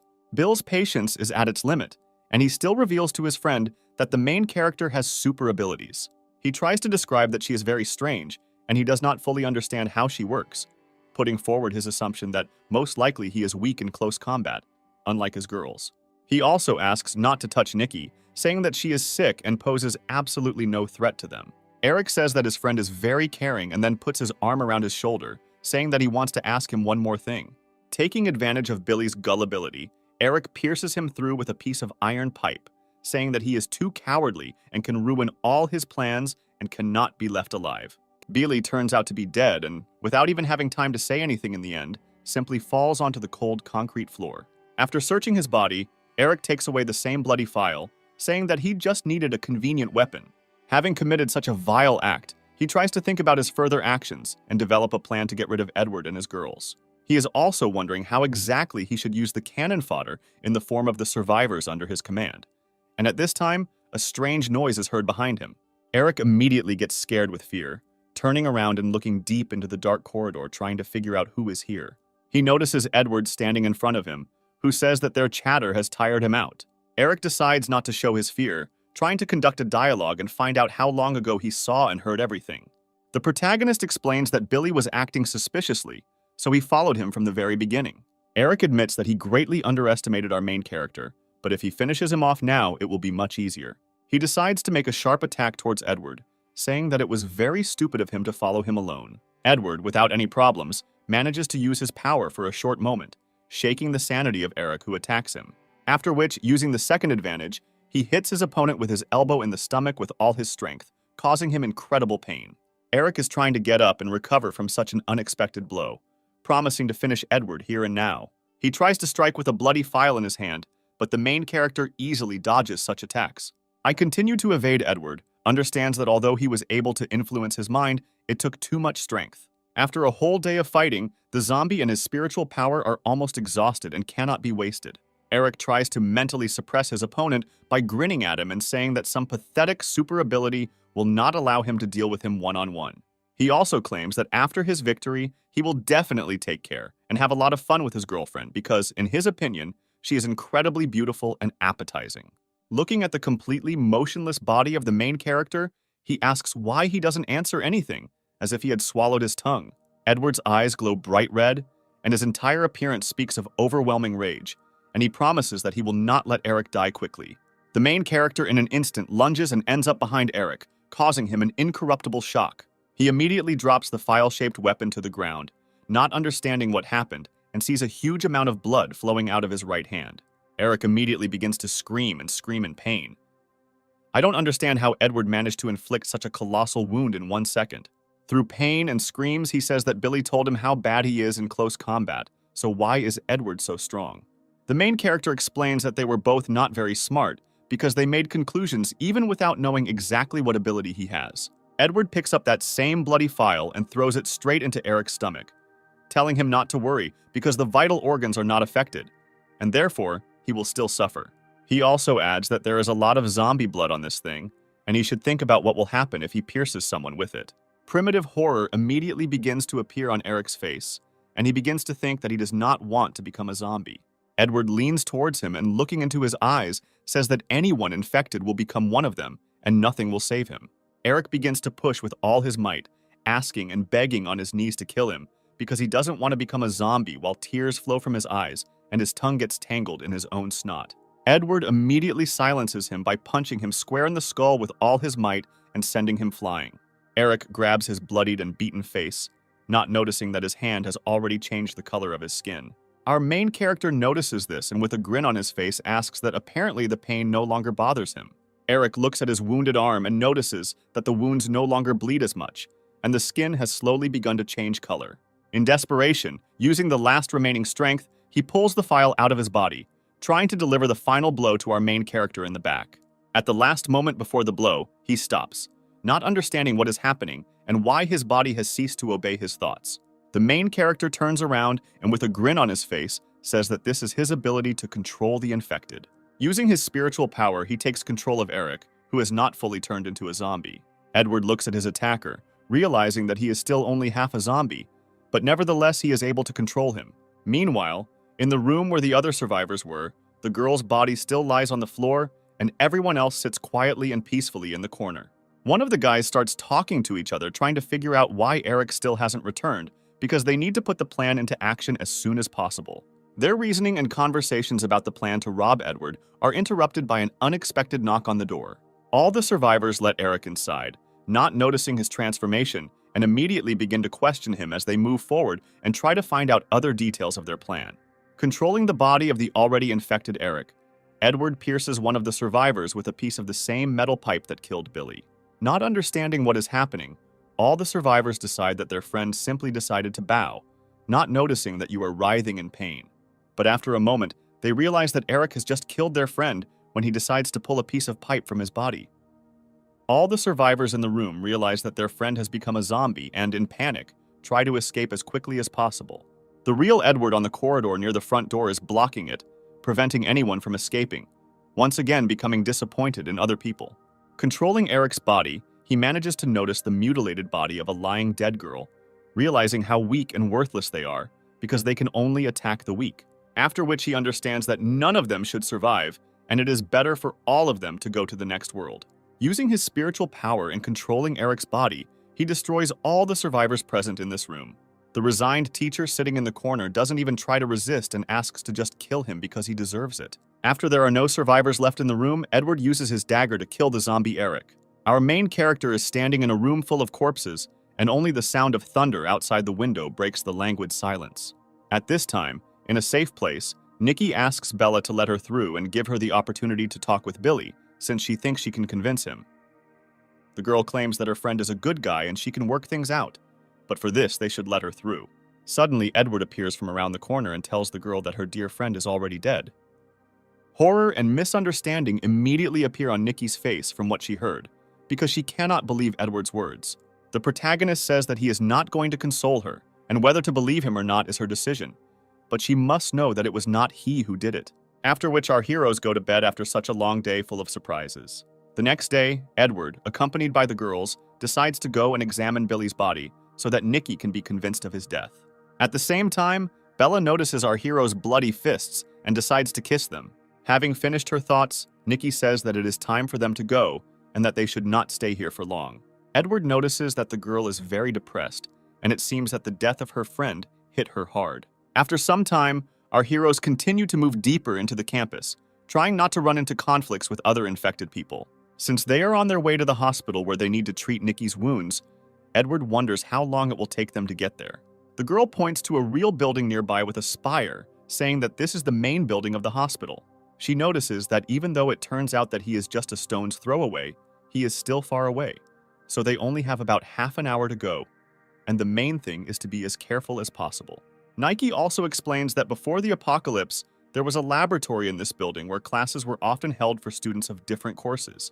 Edward is very encouraged by the information that there may be a large number of zombies inside the building and orders Shauna to look after Nikki, and he and Bella will go and scout out the situation. Shanna promises that the order will be carried out exactly, after which she grabs Nikki by the shoulders and orders her not to move. She throws the defenseless girl into a nearby hedge and orders her to rest and wait for Edward's return. Meanwhile, Bella, accompanied by the main character, begins to make her way through the hordes of the infected. The protagonist, using his superpowers, takes control of a number of zombies. Then he decides to try a new technique and force them to fight among themselves without attracting too much attention to themselves. Having finished collecting the crystals, he says that he will have to be content with this. If they are kept for too long, Nikki may suspect something. Meanwhile, Shanna continues to hold the defenseless girl, not giving her the opportunity to budge. The returning main character orders Shauna to let her go, because even though both of them and the girls, their powers are clearly at different levels. Edward apologizes for the behavior of his subordinates, and Nikki says that she is absolutely sure that he is hiding something from her. The girl admits that she didn't tell everything herself, because initially she wanted to go with them to the hospital to get medicine so as not to die, but all this time something was bothering her. Looking into the eyes of our main character, she asks why Bella, who also studied here, could not show him the way. Looking at his girlfriend, the protagonist realizes that he was too busy collecting crystals and forgot that Bella also studied here. I'm trying to come up with a cunning plan so as not to give myself away. He doesn't find anything better than to say that he lost his memory. When Nika asks how this could happen, he replies that he told her everything she needed and she shouldn't stick her nose where it shouldn't. The girl gets upset and asks for forgiveness, promising that she will no longer ask unnecessary questions and then asking to follow her. Before she can take a few steps, she falls to one knee, clutching her hand, causing surprise to everyone present. Shauna immediately manages to notice that she smells a faint smell of blood and suggests that Nikki is wounded. She continues to sniff the girl, thinking that she might be infected, and she, in turn, tries to find an excuse. Nikki takes off some of her clothes, showing her bandaged and wounded hand, saying that this is the reason why she needs to get to the hospital at any cost. She also says that a seriously wounded girl will only be a burden for them if Edward decides to leave her. She will not resist. The main character orders her to stop talking nonsense because he made a promise and intends to fulfill all its conditions. Edward says that he gave his word that he would take Nikki to the hospital, which means he will do it no matter what. Bella and Shauna help Nikki get dressed and follow Edward, who continues to move towards the hospital. At that same second, having spent a large amount of strength, Nikki falls unconscious, and Shanna, who is standing next to her, manages to catch her. Having come to his senses, the hero suspects that she most likely deteriorated early and needs to be taken to the hospital as soon as possible. Ordering his girls to clear the way for him, he grabs Nikki in his arms and tries to carry her to a safe place as quickly as possible. After a short period of time, he still manages to reach the upper floors of the hospital building and lay the exhausted girl on one of the hospital beds. The main character realizes that it will be unpleasant if zombies get in here while he is providing first aid, so he instructs the girls to guard the door. Edward takes off Nikki's clothes, trying to calm her down and saying that he will take care of everything, and the girl asks if he knows how to stitch.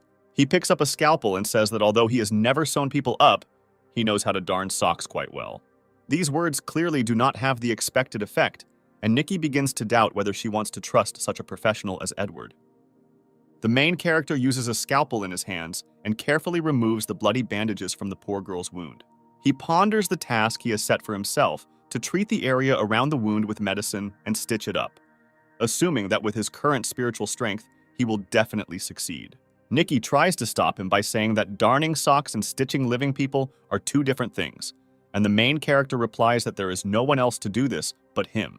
The girl lies on her back, saying that she is very scared and asks to be as gentle as possible with her. Nikki tries to hold back her screams and moans, and the main character asks her not to hold back because no one will hear her here. The girl continues to shake and squirm in pain, asking to finish as quickly as possible because she can't stand it anymore. After some time, the same bloody bandages and a number of medical devices appear on a tray next to the bed. The girl wipes the sweat from her forehead, saying that it was damn painful, while stroking the freshly applied bandages on the stitched wound. She covers her pink face with a piece of blanket, telling Edward that he is very bad at this. Meanwhile, the main character sharply opens the front door, asking Bela and Shauna, who are eavesdropping, what they are doing. He pats himself on the shoulder, asking who they take him for and that he would never dare to harm a defenseless girl.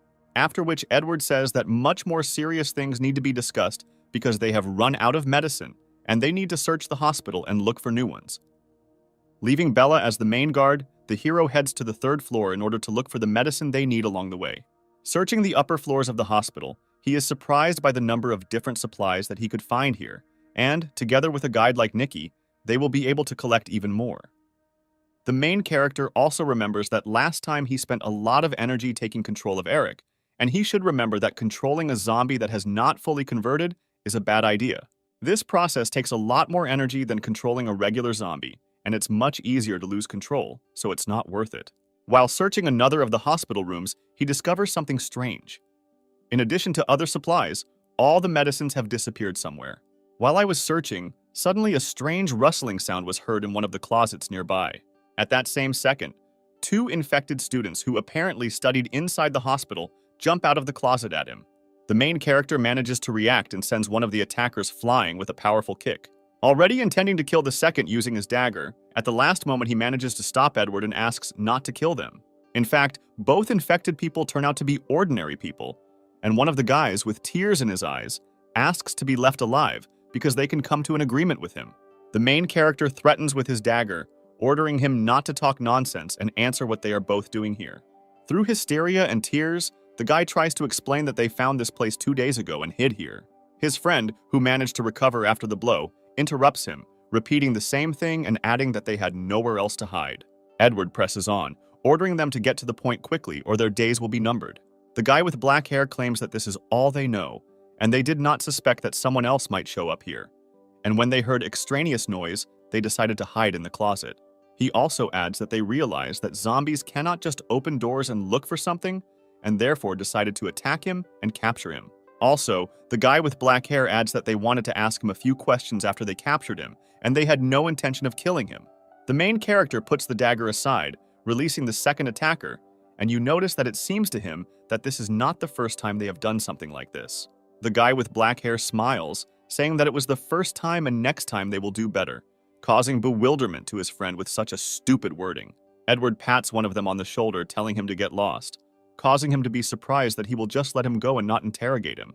The main character decides to ask what exactly he could interrogate them about, and one of the strangers suggests that he could be looking for medicine, and apparently could not find one in the entire hospital building. His friend immediately covers his mouth with his palm, telling him to think before he says something, looking into the eyes of a stranger. These guys immediately begin to whisper among themselves, suggesting that even though he looks like a scoundrel that all the girls are hanging on to, most likely he is kind because he let them go and did not mock them. The guy with black hair smiles, turning towards Edward and saying that his friend just hit his head a little and is talking nonsense. He also adds that they were also looking for medicine, but they couldn't find anything, and apparently someone had already been here before them and cleaned everything out. Meanwhile, Edward contacts Shanna using his powers and asks her if she found any medicine on the first floor of the hospital, and the girl replies that they are not here. At the same time, 2 strangers wave goodbye to the main character, saying that they already need to go, and that's the end of their acquaintance. The main character stops them, smiling and saying that no one allowed them to go, putting forward a theory that it is precisely that they did not pocket all the medicine in the hospital. They turn around to face Edward, making excuses that they don't have any medicine. What did he even get from? That they were the ones who stole everything. The protagonist tries to calm them down, saying that he is not going to rob them and just wants to talk and find a compromise. He takes out a packet of instant noodles from his jacket pocket and offers to exchange medicine for strangers. 2 friends look at the semi-finished product, drooling and wondering what they can offer him in return. The guy with black hair finds a piece of intelligence inside himself and decides to find out how much more food the main character has at his disposal. Edward knows how to negotiate and first decides to understand how many drugs are being discussed, receiving in response that strangers have several painkillers for colds and stomach pills. While the main character is lost in thought, strangers begin to argue about whether they should exchange the medicines they found for food. The guy with black hair offers to give Edward a can of painkillers and gauze since they need everything else themselves, and the main character suggests that they are most likely looking for medicine for their classmates. His friend with yellow hair immediately gives himself away by screaming and saying that real classmates don't do that, and they're not doing it for their sake. Strangers begin to argue among themselves, saying that they are all the same, and if they need something, let them look for medicine themselves because they should not risk their lives. Watching their conversations, Edward realizes that their so-called friends are bullying them and forcing them to look for medicine for them. The main character offers in exchange for medicine, not only to share his food, but also to take them to other survivors who will no longer bully them. You understand that such an opportunity comes only once in a lifetime. The guys still refuse thanks to Edward for his kindness. The protagonist praises them for their courage, but still decides to ask what the reason for their refusal is because the offer is very profitable. One of the friends cannot stand it and breaks down, saying that if his friend is afraid and does not tell anything, then he himself will admit everything. With screams and obvious aggression on his face, he explains that their acquaintances took advantage of the confusion and captured several girls. He also adds that they are being blackmailed with hostages to collect supplies for them, and if they return empty-handed, they will kill one of the girls. The guy with yellow hair says that even if they have never met these girls, he doesn't want anyone to die because of them. The main character understands in general terms what is happening in this situation and that his new acquaintances are most likely being blackmailed. The strangers explain that not only they were sent to collect supplies, but those who told them to do so are protected by a person with super abilities. It is for this reason that they cannot just leave because otherwise innocent people will suffer. They once again say that they are ready to exchange only part of the medicines for food, because if they give everything without a trace, they will most likely die. The protagonist tries to weigh all the information received, realizing that even some of the drugs will already be very useful to him, and also realizing that he needs to get as much information as possible about a person with superpowers. After thinking a little, he takes out his dagger and asks two friends what will happen if he decides to rob them, and doing this in order to check whether they can be trusted. The guy with black hair turns out to be very smart and says that if Edward wanted to rob them, he would have done it a long time ago and would not have listened to them. The main character replies that maybe he just wanted to listen to them before robbing them. In response, the stranger with yellow hair threatens to cut his wrists, and the zombie blood with which they are covered from head to toe will turn him into an infected person that Edward will not be able to cope with. The protagonist agrees that the guys are clearly not cowardly and sheathes his dagger. He also reassures them, saying that robbery is not his style, and he agrees to a deal without bloodshed. Finally, Edward gives advice to strangers that if they want their plan to work, don't tell them about it in advance. The guy with black hair starts laughing at his friend's stupidity, and he in turn does not understand what is happening. The main character understands that if he plans to stay here for a long time, then he needs medicine, and exchanging a small amount of it is a good idea at the moment. A guy with black hair interrupts Edward's thoughts by tapping him on the shoulder and asking permission to ask one question. He points to the real Shanna behind them and asks who this girl is and if she came with the main character. He also explains that he didn't want to distract him from his thoughts, but she looks very angry and suspicious. Edward turns in their direction with a smile on his face, saying that this is his friend, and he forgot to introduce her to them. At the same second, Shanna, drawing her katana, rushes towards the two strangers, intending to chop them into small pieces. The main character manages to stop the girl, realizing that she mistook them for zombies because of their bloody clothes. Although Edward managed to stop Shanna, the girl still managed to make a powerful attack that almost cut the strangers in half. Such a powerful swing of the sword, although it did not hit the desired target, was able to cut the bookcase standing behind them in half. The main character calms the girl down, explaining that she didn't want to harm them and just thought that they were both zombies. He decides to take Shanna away, ordering the strangers to change clothes and wash up, and then come to the second floor so they can discuss the deal. The guy with black hair blushes and says that he also wet his pants, causing his friend to be surprised and say that he didn't mean it. He explains that he meant something completely different, and if his friend had time to see this, to which he agrees. They look at the katana mark and the chopped bookcase, suggesting that our heroes are much stronger than those who are holding their classmates hostage. Meanwhile, Edward, in the company of Shanna, returns back to the ward where Nikki is lying, at the same time scolding her and saying that strangers should not find out that she is not human. He orders her the next time she meets people to act only with his permission, and the girl, lowering her eyes to the floor, agrees with him. By this point, Nike comes to her senses after the operation and asks where they are, and they explain to her that they successfully reached the hospital and everything is fine with her. Eduarda also explains that her wound on her arm is fine, but for now it is better not to touch it and give it time to fully recover. Having regained consciousness, Nikki asks for forgiveness from the main character, claiming that apparently she ruined all his plans. The protagonist grins, claiming the opposite, and that due to the current circumstances, his plans have probably even improved. He says that he met two guys and she herself will understand everything when they meet to discuss one important matter. Edward also adds that if everything goes smoothly, medications will no longer be a problem for them. And besides, he learned a lot of useful information and hopes to get even more. In his head, Edward assumes that he has given enough time for these strangers to discuss things among themselves and decide what to do next. Meanwhile, the very guys whom Edward met are arguing among themselves who will be the first to talk to him, since both are afraid of him. Each of them insists on his own and agrees in the opinion that if they want to kill one of them, the second will have time to run away. The strangers are unexpectedly interrupted by Shanna, who stands at the entrance to the ward with a calm face. The guys immediately get scared and out of fear begin to hug each other and cry, saying that this is the same girl. They immediately begin to ask her what exactly she needs, and if she attacks them, they will scream. Shanna points her finger at the door and asks them to come inside and stop screaming and attracting unnecessary zombies here. The guys continue to cry and hug each other, saying that who in their right mind would poke their noses in there when she looks at them like that. Their conversation is interrupted by Edward's voice coming from the depths of the chamber, who asks them to come inside and promises that Shanna will not touch them.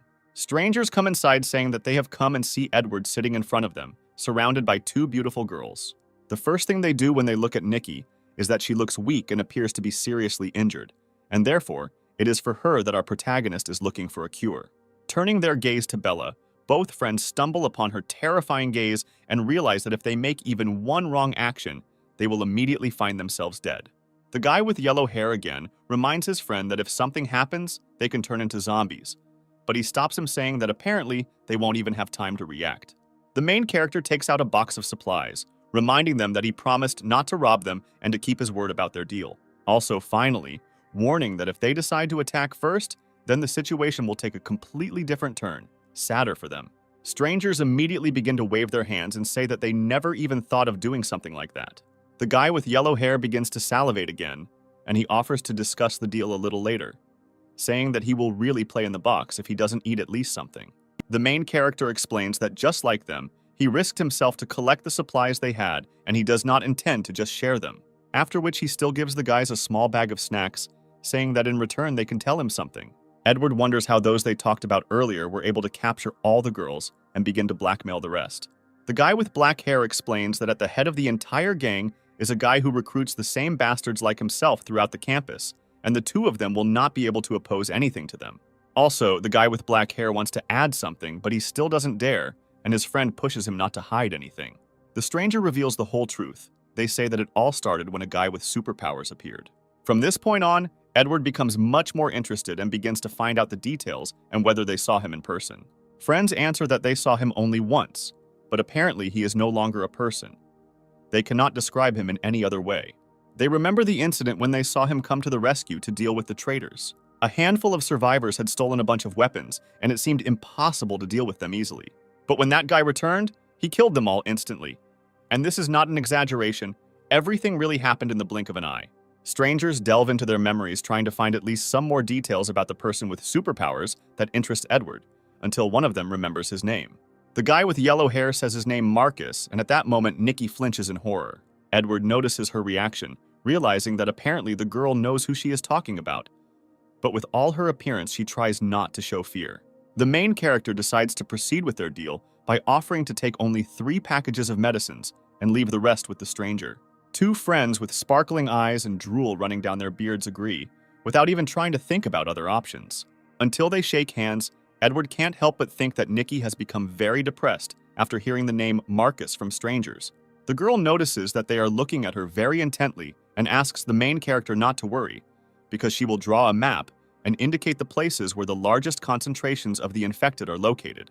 Edward sits on the bed next to the girl, asking what her future plans are, receiving exactly the same question. He gestures towards Bella and Shanna says that he just wants to survive with these two, no matter where this world goes.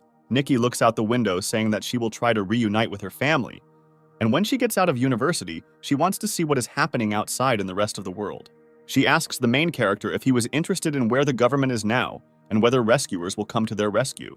Edward replies that, in his opinion, you shouldn't count on it, because they either would have been here a long time ago, or it won't be long before they take the risk of getting all involved and you need to rely only on your own strength. After which the protagonist reports that it is too late, and the girls need to rest and recover, and in a couple of days, she will be as good as new.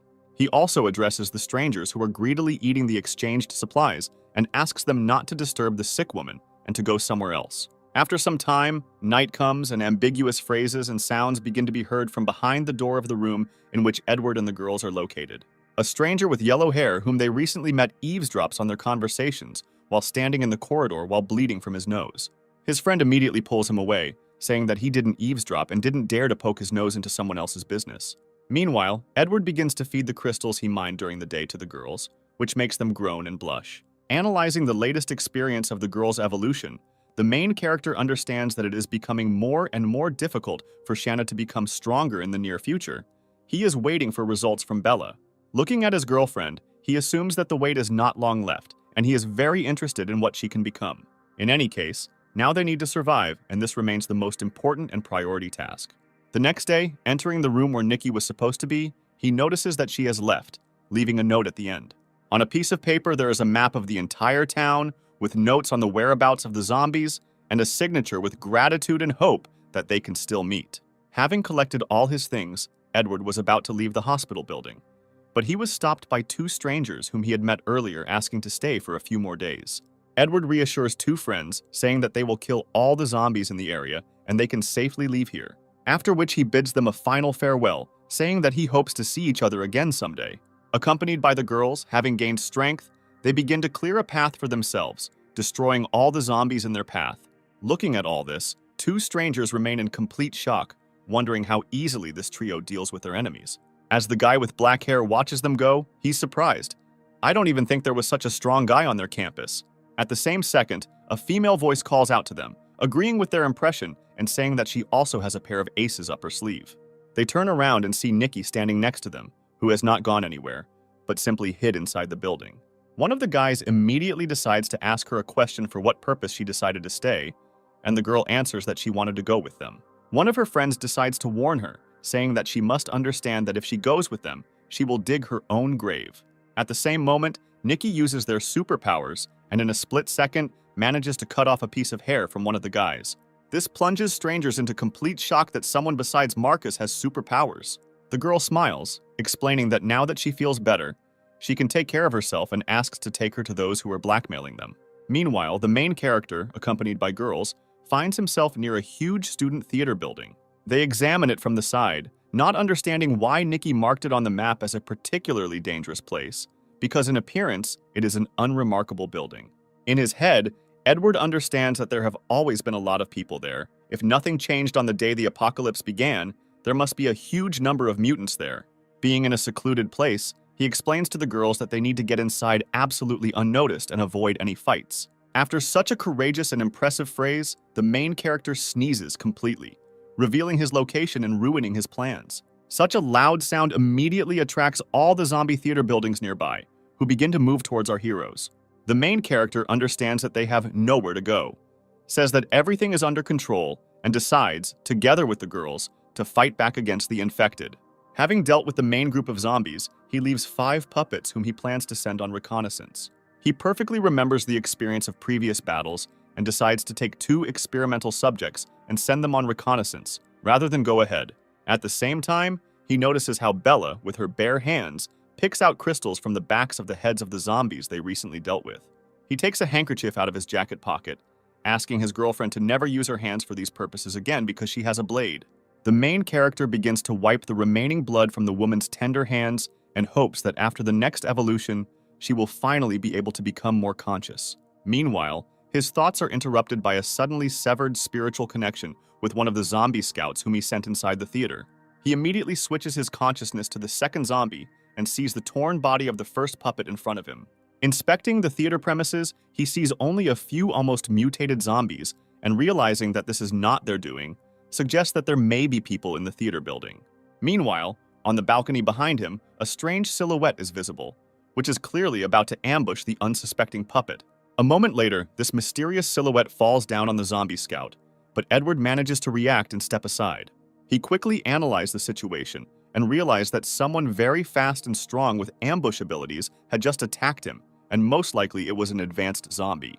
An advanced zombie in a princess costume immediately decides not to hesitate and attack the controlled puppet, and in an instant ends up behind her. Edward realizes that this zombie is just a doll, and there is no way he can keep up with his own reaction. Without thinking twice, the main character sends the remaining 3 puppets forward to clear the way for them and orders the girls to follow him. The protagonist understands that he needs to hurry, because missing out on an advanced zombie and not taking the crystal from his body will be a big omission. Meanwhile, while continuing to control the zombie scout, he manages to lure an advanced individual in a princess costume onto the theater stage. You understand that there is nowhere to run, and having already prepared for battle, he suddenly notices the fear on the face of the zombie, who clearly saw something terrifying behind him. At the same second, behind the puppet's control is a huge hand of another infected person and glowing green eyes, which clearly belong to another advanced zombie. The giant palm compresses very quickly, making Edward understand that the second zombie is incredibly strong, and he can't just get out. At the same second, a giant advanced zombie appears from behind the scenes, holding in one hand the very puppet that Edward controls. Judging by his terrifying gaze and colossal dimensions, the protagonist understands that he is much stronger than the first individual standing on the stage. Meanwhile, the remaining 3 controlled infected manage to clear the way for our main heroes. Edward decides not to waste time and quickly collect all the available crystals, even from the bodies of weak and non-mutated zombies. He understands that for Bella's evolution, he needs the crystals of those 2 advanced mutants, and it doesn't matter how dangerous it will be. Having finished collecting the loot, he orders the girls to follow him, and the 2 of them just stand behind him and do not move. Edward notices that the girls are standing absolutely still and decides to check what is wrong with them. Shan's face shows incorruptible weakness and uncertainty, and the girl declares that she is afraid to go there. The main character understands that she is absolutely right, and they will most likely cope with 2 advanced zombies. Even if he manages to defeat it, it will be a Pyrrhic victory. Edward pats them both on the head, promising that he will be able to protect them at all costs and will not let them be offended.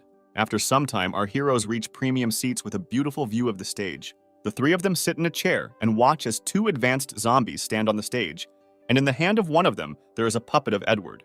Looking at the silence between the advanced zombies, Edward realizes that they are both afraid of each other and most likely, until the moment of their appearance, they did not enter each other's territory. It was the appearance of our heroes, and in particular the zombie puppets, that upset this fragile balance. Analyzing the situation, the protagonist realizes that the zombie woman in the princess costume seems weaker and is not too happy about the situation. With a smirk on his face, Edward knows it's time to begin their small and unexpectedly formed performance. Having taken control of the still-living zombie scout, he, with the help of a stick in his hands, manages to knock out the eye of the zombie giant. Such an unexpected maneuver allows him to free himself from the grip and begin to run away from the opponent who is trying to overtake him. At the last moment, Edward's puppet manages to close himself and hide behind the second advanced zombie, using him as a human shield. An advanced zombie giant with all his might delivers a crushing blow to the body of another advanced zombie, causing an incredible explosion to be heard and waves of energy to spread out in all directions. After such a crushing blow, the female still continues to stand and bleed.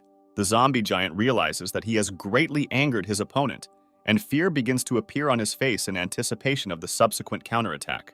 Left without most of its teeth, veins begin to protrude on the face of the female advanced zombie, and indestructible rage can be read in its eyes. Watching everything that happens from the side, Edward, in the company of girls, understands that the culmination of this battle will now take place. The female begins to run around the giant at incredible speed, creating a whirlwind of dust and energy around him. Having guessed the right moment, the advanced zombie manages to deliver a powerful blow to the body of another zombie. The main character notices that after such a blow, the big man is now practically immobilized, and it's time to start acting himself. Realizing that the advanced zombies have sufficiently exhausted each other, he decides on a trick using his puppet. Using the staff that has been in his hands all this time, he grabs a female advanced individual, not giving her the opportunity to move. At this moment, the battered zombie giant is about to hit the opponents standing in front of him with his palm with all his might. He manages to slam the second, advanced zombie into the ground with all his might, leaving his lifeless body lying among a pile of stones. After such a powerful blow from the zombie, the giant raises both hands into the air and begins to shout in celebration of his crushing victory. At the same second, his rejoicing is interrupted by a female specimen, which turns out to be still alive and manages to spit out a tree branch holding in its teeth. The spit turns out to be so powerful and strong that the twig manages to pierce at high speed into the second eye of the zombie giant, completely depriving him of the ability to see, after which the advanced zombie notices Edward applauding in the stands, with his girls not next to him. The main character finishes applauding this performance and thanks all the participants, saying that they helped him a lot. He sums up the results of this event. They say that the zombie giant is completely blinded and cannot move, and the second one is seriously injured and can barely stand on her feet. Looking at the two advanced zombies, Edward assumes that they ate a whole bunch of other infected people, and most likely their crystals must be excellent. At the same second, Shanna appears behind the female, about to deliver her crushing blow with a katana. An advanced zombie manages to react and block the blow with his palms, spending too much energy on this. This turn of events is surprising, and our main character did not expect that, being so wounded, she would have the strength to resist Shanna. At the same moment, Bella comes to the girl's aid and in one motion cuts off the head of the infected zombie. Edward, watching from the stands, orders them not to know and to finish off the zombie giant as quickly as possible. The girls begin to deliver a huge number of lightning strikes to the body of the already wounded zombie, causing him extreme pain. Screaming in pain and being a completely blind zombie, the giant begins to destroy and beat everything around with his fists without understanding what is happening. The main character understands that even being blind and with wounded legs, he is still terribly strong, and it will be quite difficult for the girls to come closer. In addition, it is so large that Bella and Shanna's blades can barely scratch it without causing serious damage. Having thought about everything that is happening, the main character orders a decisive blow to the neck of the giant zombie as soon as possible. Shanna asks Bella for help, using her as a springboard to get to the desired position in an instant. Soaring into the air and diving down like a hawk with the help of her katana, the girl in one motion cuts the neck of a huge advanced zombie. The main character does not hide his joy from the fact that they managed to defeat two advanced zombies and asks to take their crystals as soon as possible. Edward holds two bright blue iridescent crystals in his hands and hopes that they will definitely be able to evolve with them. Our heroes leave two lifeless bodies lying on the stage, saying that the show is over, they need to find a safe place and rest. A moment after our heroes leave, the ceiling of the concert hall collapses due to damage to the foundation and falls onto the stage. By the evening of the same day, they manage to find shelter on the upper floors of the theater building in one of the rooms. The main character manages to barricade the door with the help of improvised furniture, and he hopes that this will be enough to survive one night. After which he looks at Bella sitting next to him and decides that it's time to begin her evolution. A concerned Shanna, sitting nearby, asks what the main character is doing so strangely. Edward ties Bella up and says it's a precaution in case he loses control of her, after which he decides to feed the girl the first crystal, after which she begins to blush and moan. A moment later, Edward's body also begins to experience pain, and he feels waves of energy emanating from his girlfriend. His face is near Bella's legs, and he is trying with all his might not to lose control over her. Although Edward took precautions, this was not enough to contain Bella's full power, and she manages to escape. The protagonist understands that everything is even worse than last time, and if she is not calmed down, they will all die here. Turning his attention to Shanna, he realizes that Bella's rage and aggression also affects her. Having decided that he is not going to give up just like that, Edward jumps up and merges with Bella in a passionate kiss. From such a surprise, the girl stops crumbling everything around and simply hugs her owner. Shanna watches everything that happens from the side, clutching her face with both hands and deciding that this situation is very erotic. After a long kiss, Bella calms down and loses consciousness right on the protagonist's shoulder. After his girlfriend's evolution, Edward decides that his strength must have increased as well and decides to test it. He picks up a tablet lying nearby and with incredible ease simply squeezes it with his hand, realizing that he has become much stronger. Paying attention to the chair standing nearby, he wonders how much his spiritual power has evolved. His surprise knows no bounds, since from now on he can influence physical objects, and not just the minds of zombies and people. Lowering the chair to the ground, he realizes that this takes too much energy, and it's better to focus on Shanna's evolution. Having swallowed the crystal, the girl lowers her head down and is absolutely motionless, and does not emit the slightest sign of life. Edward begins to panic because after a moment he realizes that he does not feel control over the girl, and most likely her mind has gone crazy. He grabs the girl by the shoulders, deciding to check what's wrong with her. He discovers that she just ate enough and fell asleep. The main character calmly exhales, understands that everything is in order, and most likely she needs more time to evolve than Bella and decides to go to bed. The next morning, Edward will have Bella looking at him and calling him brother. Our protagonist jumps up, not believing his ears and surprised by the fact that his girlfriend can finally talk. When he asked her to repeat what she had just said, she threw herself into her arms and once again called him her brother. The main character strokes her head, rejoicing that this is not a dream, and she was able to remember something. Although this is only a grain, Edward does not despair and hopes that later she will be able to remember much more. Standing nearby, Shanna makes fun of her, saying that apparently Edward likes being called brother. The girl smiles sweetly and says that if he really wants it, she will have to call him exactly the same. The main character is surprised, saying that sometimes Shanna behaves like an ordinary person, and not a zombie. Wondering what stage Shanna is at now, he suggests that she is on the verge of becoming an advanced zombie. Asking her the same question as Bella, did she remember anything else about her past life? The girl replies that she remembered almost everything. Fearing trouble, Edward asks if she remembered that she wanted to commit suicide just to avoid becoming infected. The girl agrees, but has no idea why she wanted it so much because it's very strange. A moment later, she interrupts her dialogue, saying that she recently went outside to get some air. The main character immediately objects, saying that going out alone is too dangerous. Shanna calms him down, saying that she was just hanging around, and besides, he had Bella as security all this time. She also compliments her answer by saying that she destroyed several dozen ordinary zombies as a warm-up. The protagonist smiles, realizing that even after becoming infected, the girl has not given up her old habits, and she actually enjoys fighting. The girl also remembers something and begins to rummage through her clothes, causing the main character to have a misunderstanding of what she is doing. Shanna takes the crystals she collected during her walk from her pockets and gives them to Edward. Then she leans over and whispers in his ear that he needs to think less about all sorts of obscenities. The main character interrupts the girl and decides to ask what the crystals mean to her and Bella. After thinking for a moment, Shanna replies that it is just a source of food and nothing more. Edward analyzes that from the very beginning, the virus did not harm their bodies in any way, but only changed them and mainly affected the brain. Everything that happens can be considered a mutation of the brain, and this mutation does not necessarily cause harm, but at some point the crystals cease to have a noticeable effect. His thoughts are interrupted by Shanna, who says that although the crystals are very tasty, now she wants him.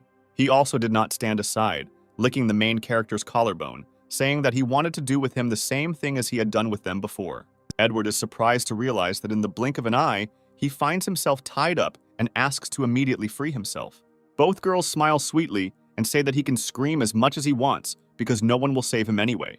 Our heroes manage to have fun throughout the day, and in the end, the main character says that he has squeezed out every last drop. The next morning, the infected try to climb into their room along the walls of the theater building. The enraged Shanna immediately deals with all the troublemakers in a few minutes. She rubs her sleepy eyes with her hand, saying that they have been preventing her from sleeping since the morning. Meanwhile, behind her, Edward once again tells her not to dare to go somewhere without him. Looking at his girlfriend, the main character understands that Shanna's thirst for murder is sometimes even a little scary.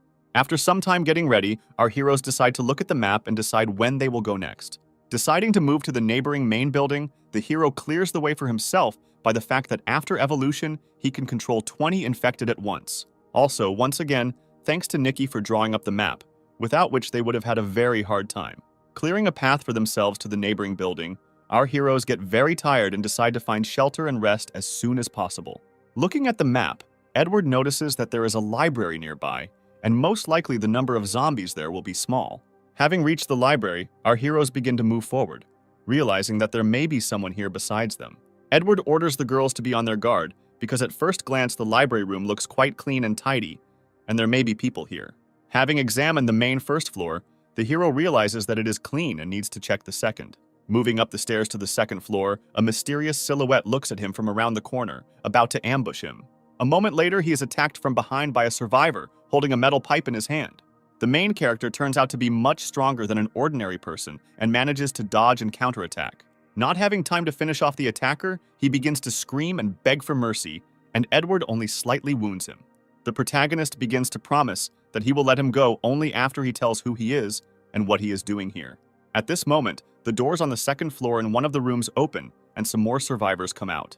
They immediately notice the brewing fight and, with obvious hostility, ask Edward who he is. The main character releases the attacker, asking him to calm his friends and order them to make unnecessary movements. The stranger begins to laugh, saying that it was stupid to let him go because they can defeat him with more numbers. After which he decides to frame Edward by saying that Felix sent him and needs to be killed. The main character is very desperate, realizing that sometimes he forgets that an apocalypse happened around him and people turned into ordinary animals. With a powerful blow of his hand, he sends the same attacker into a nearby bookcase, causing it to shatter into small pieces. He threatens everyone present with his dagger, asking who will dare attack him next. One of the survivors, in a fit of anger, decides to attack Edward with a metal pipe at hand. The main character easily deals with him, explaining that they came here to find shelter and get some rest. Their fight is interrupted by a fat man in a security guard's uniform who appears on the second floor and asks what is happening here. One of the survivors decides to pick up the slander directed towards Edward, saying that Felix sent him. A fat man in a security guard suit bares his teeth and asks why he hasn't seen him before if he works for Felix. Examining the main character, he wonders why such a wonderful fighter works for such a freak as Felix and understands that something is wrong here. He is trying to deceive the main character and wonder why Boss Felix sent him again for a new portion of supplies. Edward understands that the situation in the town is very tense and everyone is trying to deceive each other, so he needs to get more information. A man in a security guard's uniform is trying to guess what a guy like Edward, accompanied by two beautiful girls, has forgotten here. The man says that Marcus should have talked to their boss Felix, and he shouldn't attack them. The main character catches his ear on the name of one of the mentioned men and people and tries to remember where he heard it. The name Marcus pops up in his head, and he realizes that this is the same person with superpowers that one of the guys with the medicine mentioned. Looking at the fat man, he realizes that all these guys are too weak if they are constantly robbed and robbed of supplies. Edward decides that there is no point in pretending anymore, and explains that he doesn't know who Marcus is, and they were just looking for a place to stay. Having realized that the main character is in no way connected with Marcus and Felix, the survivors are no longer constrained by fear. A man in a security guard's uniform begins to immediately demand that Edward give him all the supplies and girls. Otherwise, he will be in trouble. The protagonist smiles maliciously, asking what will happen if he refuses. After these words, the man is overcome with rage, and he orders to kill the main character and take everything from him. Also, a man in a guard uniform tells Edward to blame himself for his failure because they just need supplies and women, after which he begins to laugh, pointing his finger in the direction of the main character and saying that he was very scared. At this time, Shanna tries to calm Bella down, asking her not to worry because Edward can handle it alone. The main character decides to clarify whether an attack on him alone by such a crowd is a fair and honest act. A fat man in a security suit explains that there was nothing stopping Edward from inviting his guys with him. Under the rumble of thunder, Edward grins, says that no one pulled his tongue, and asks to say hello to his guys.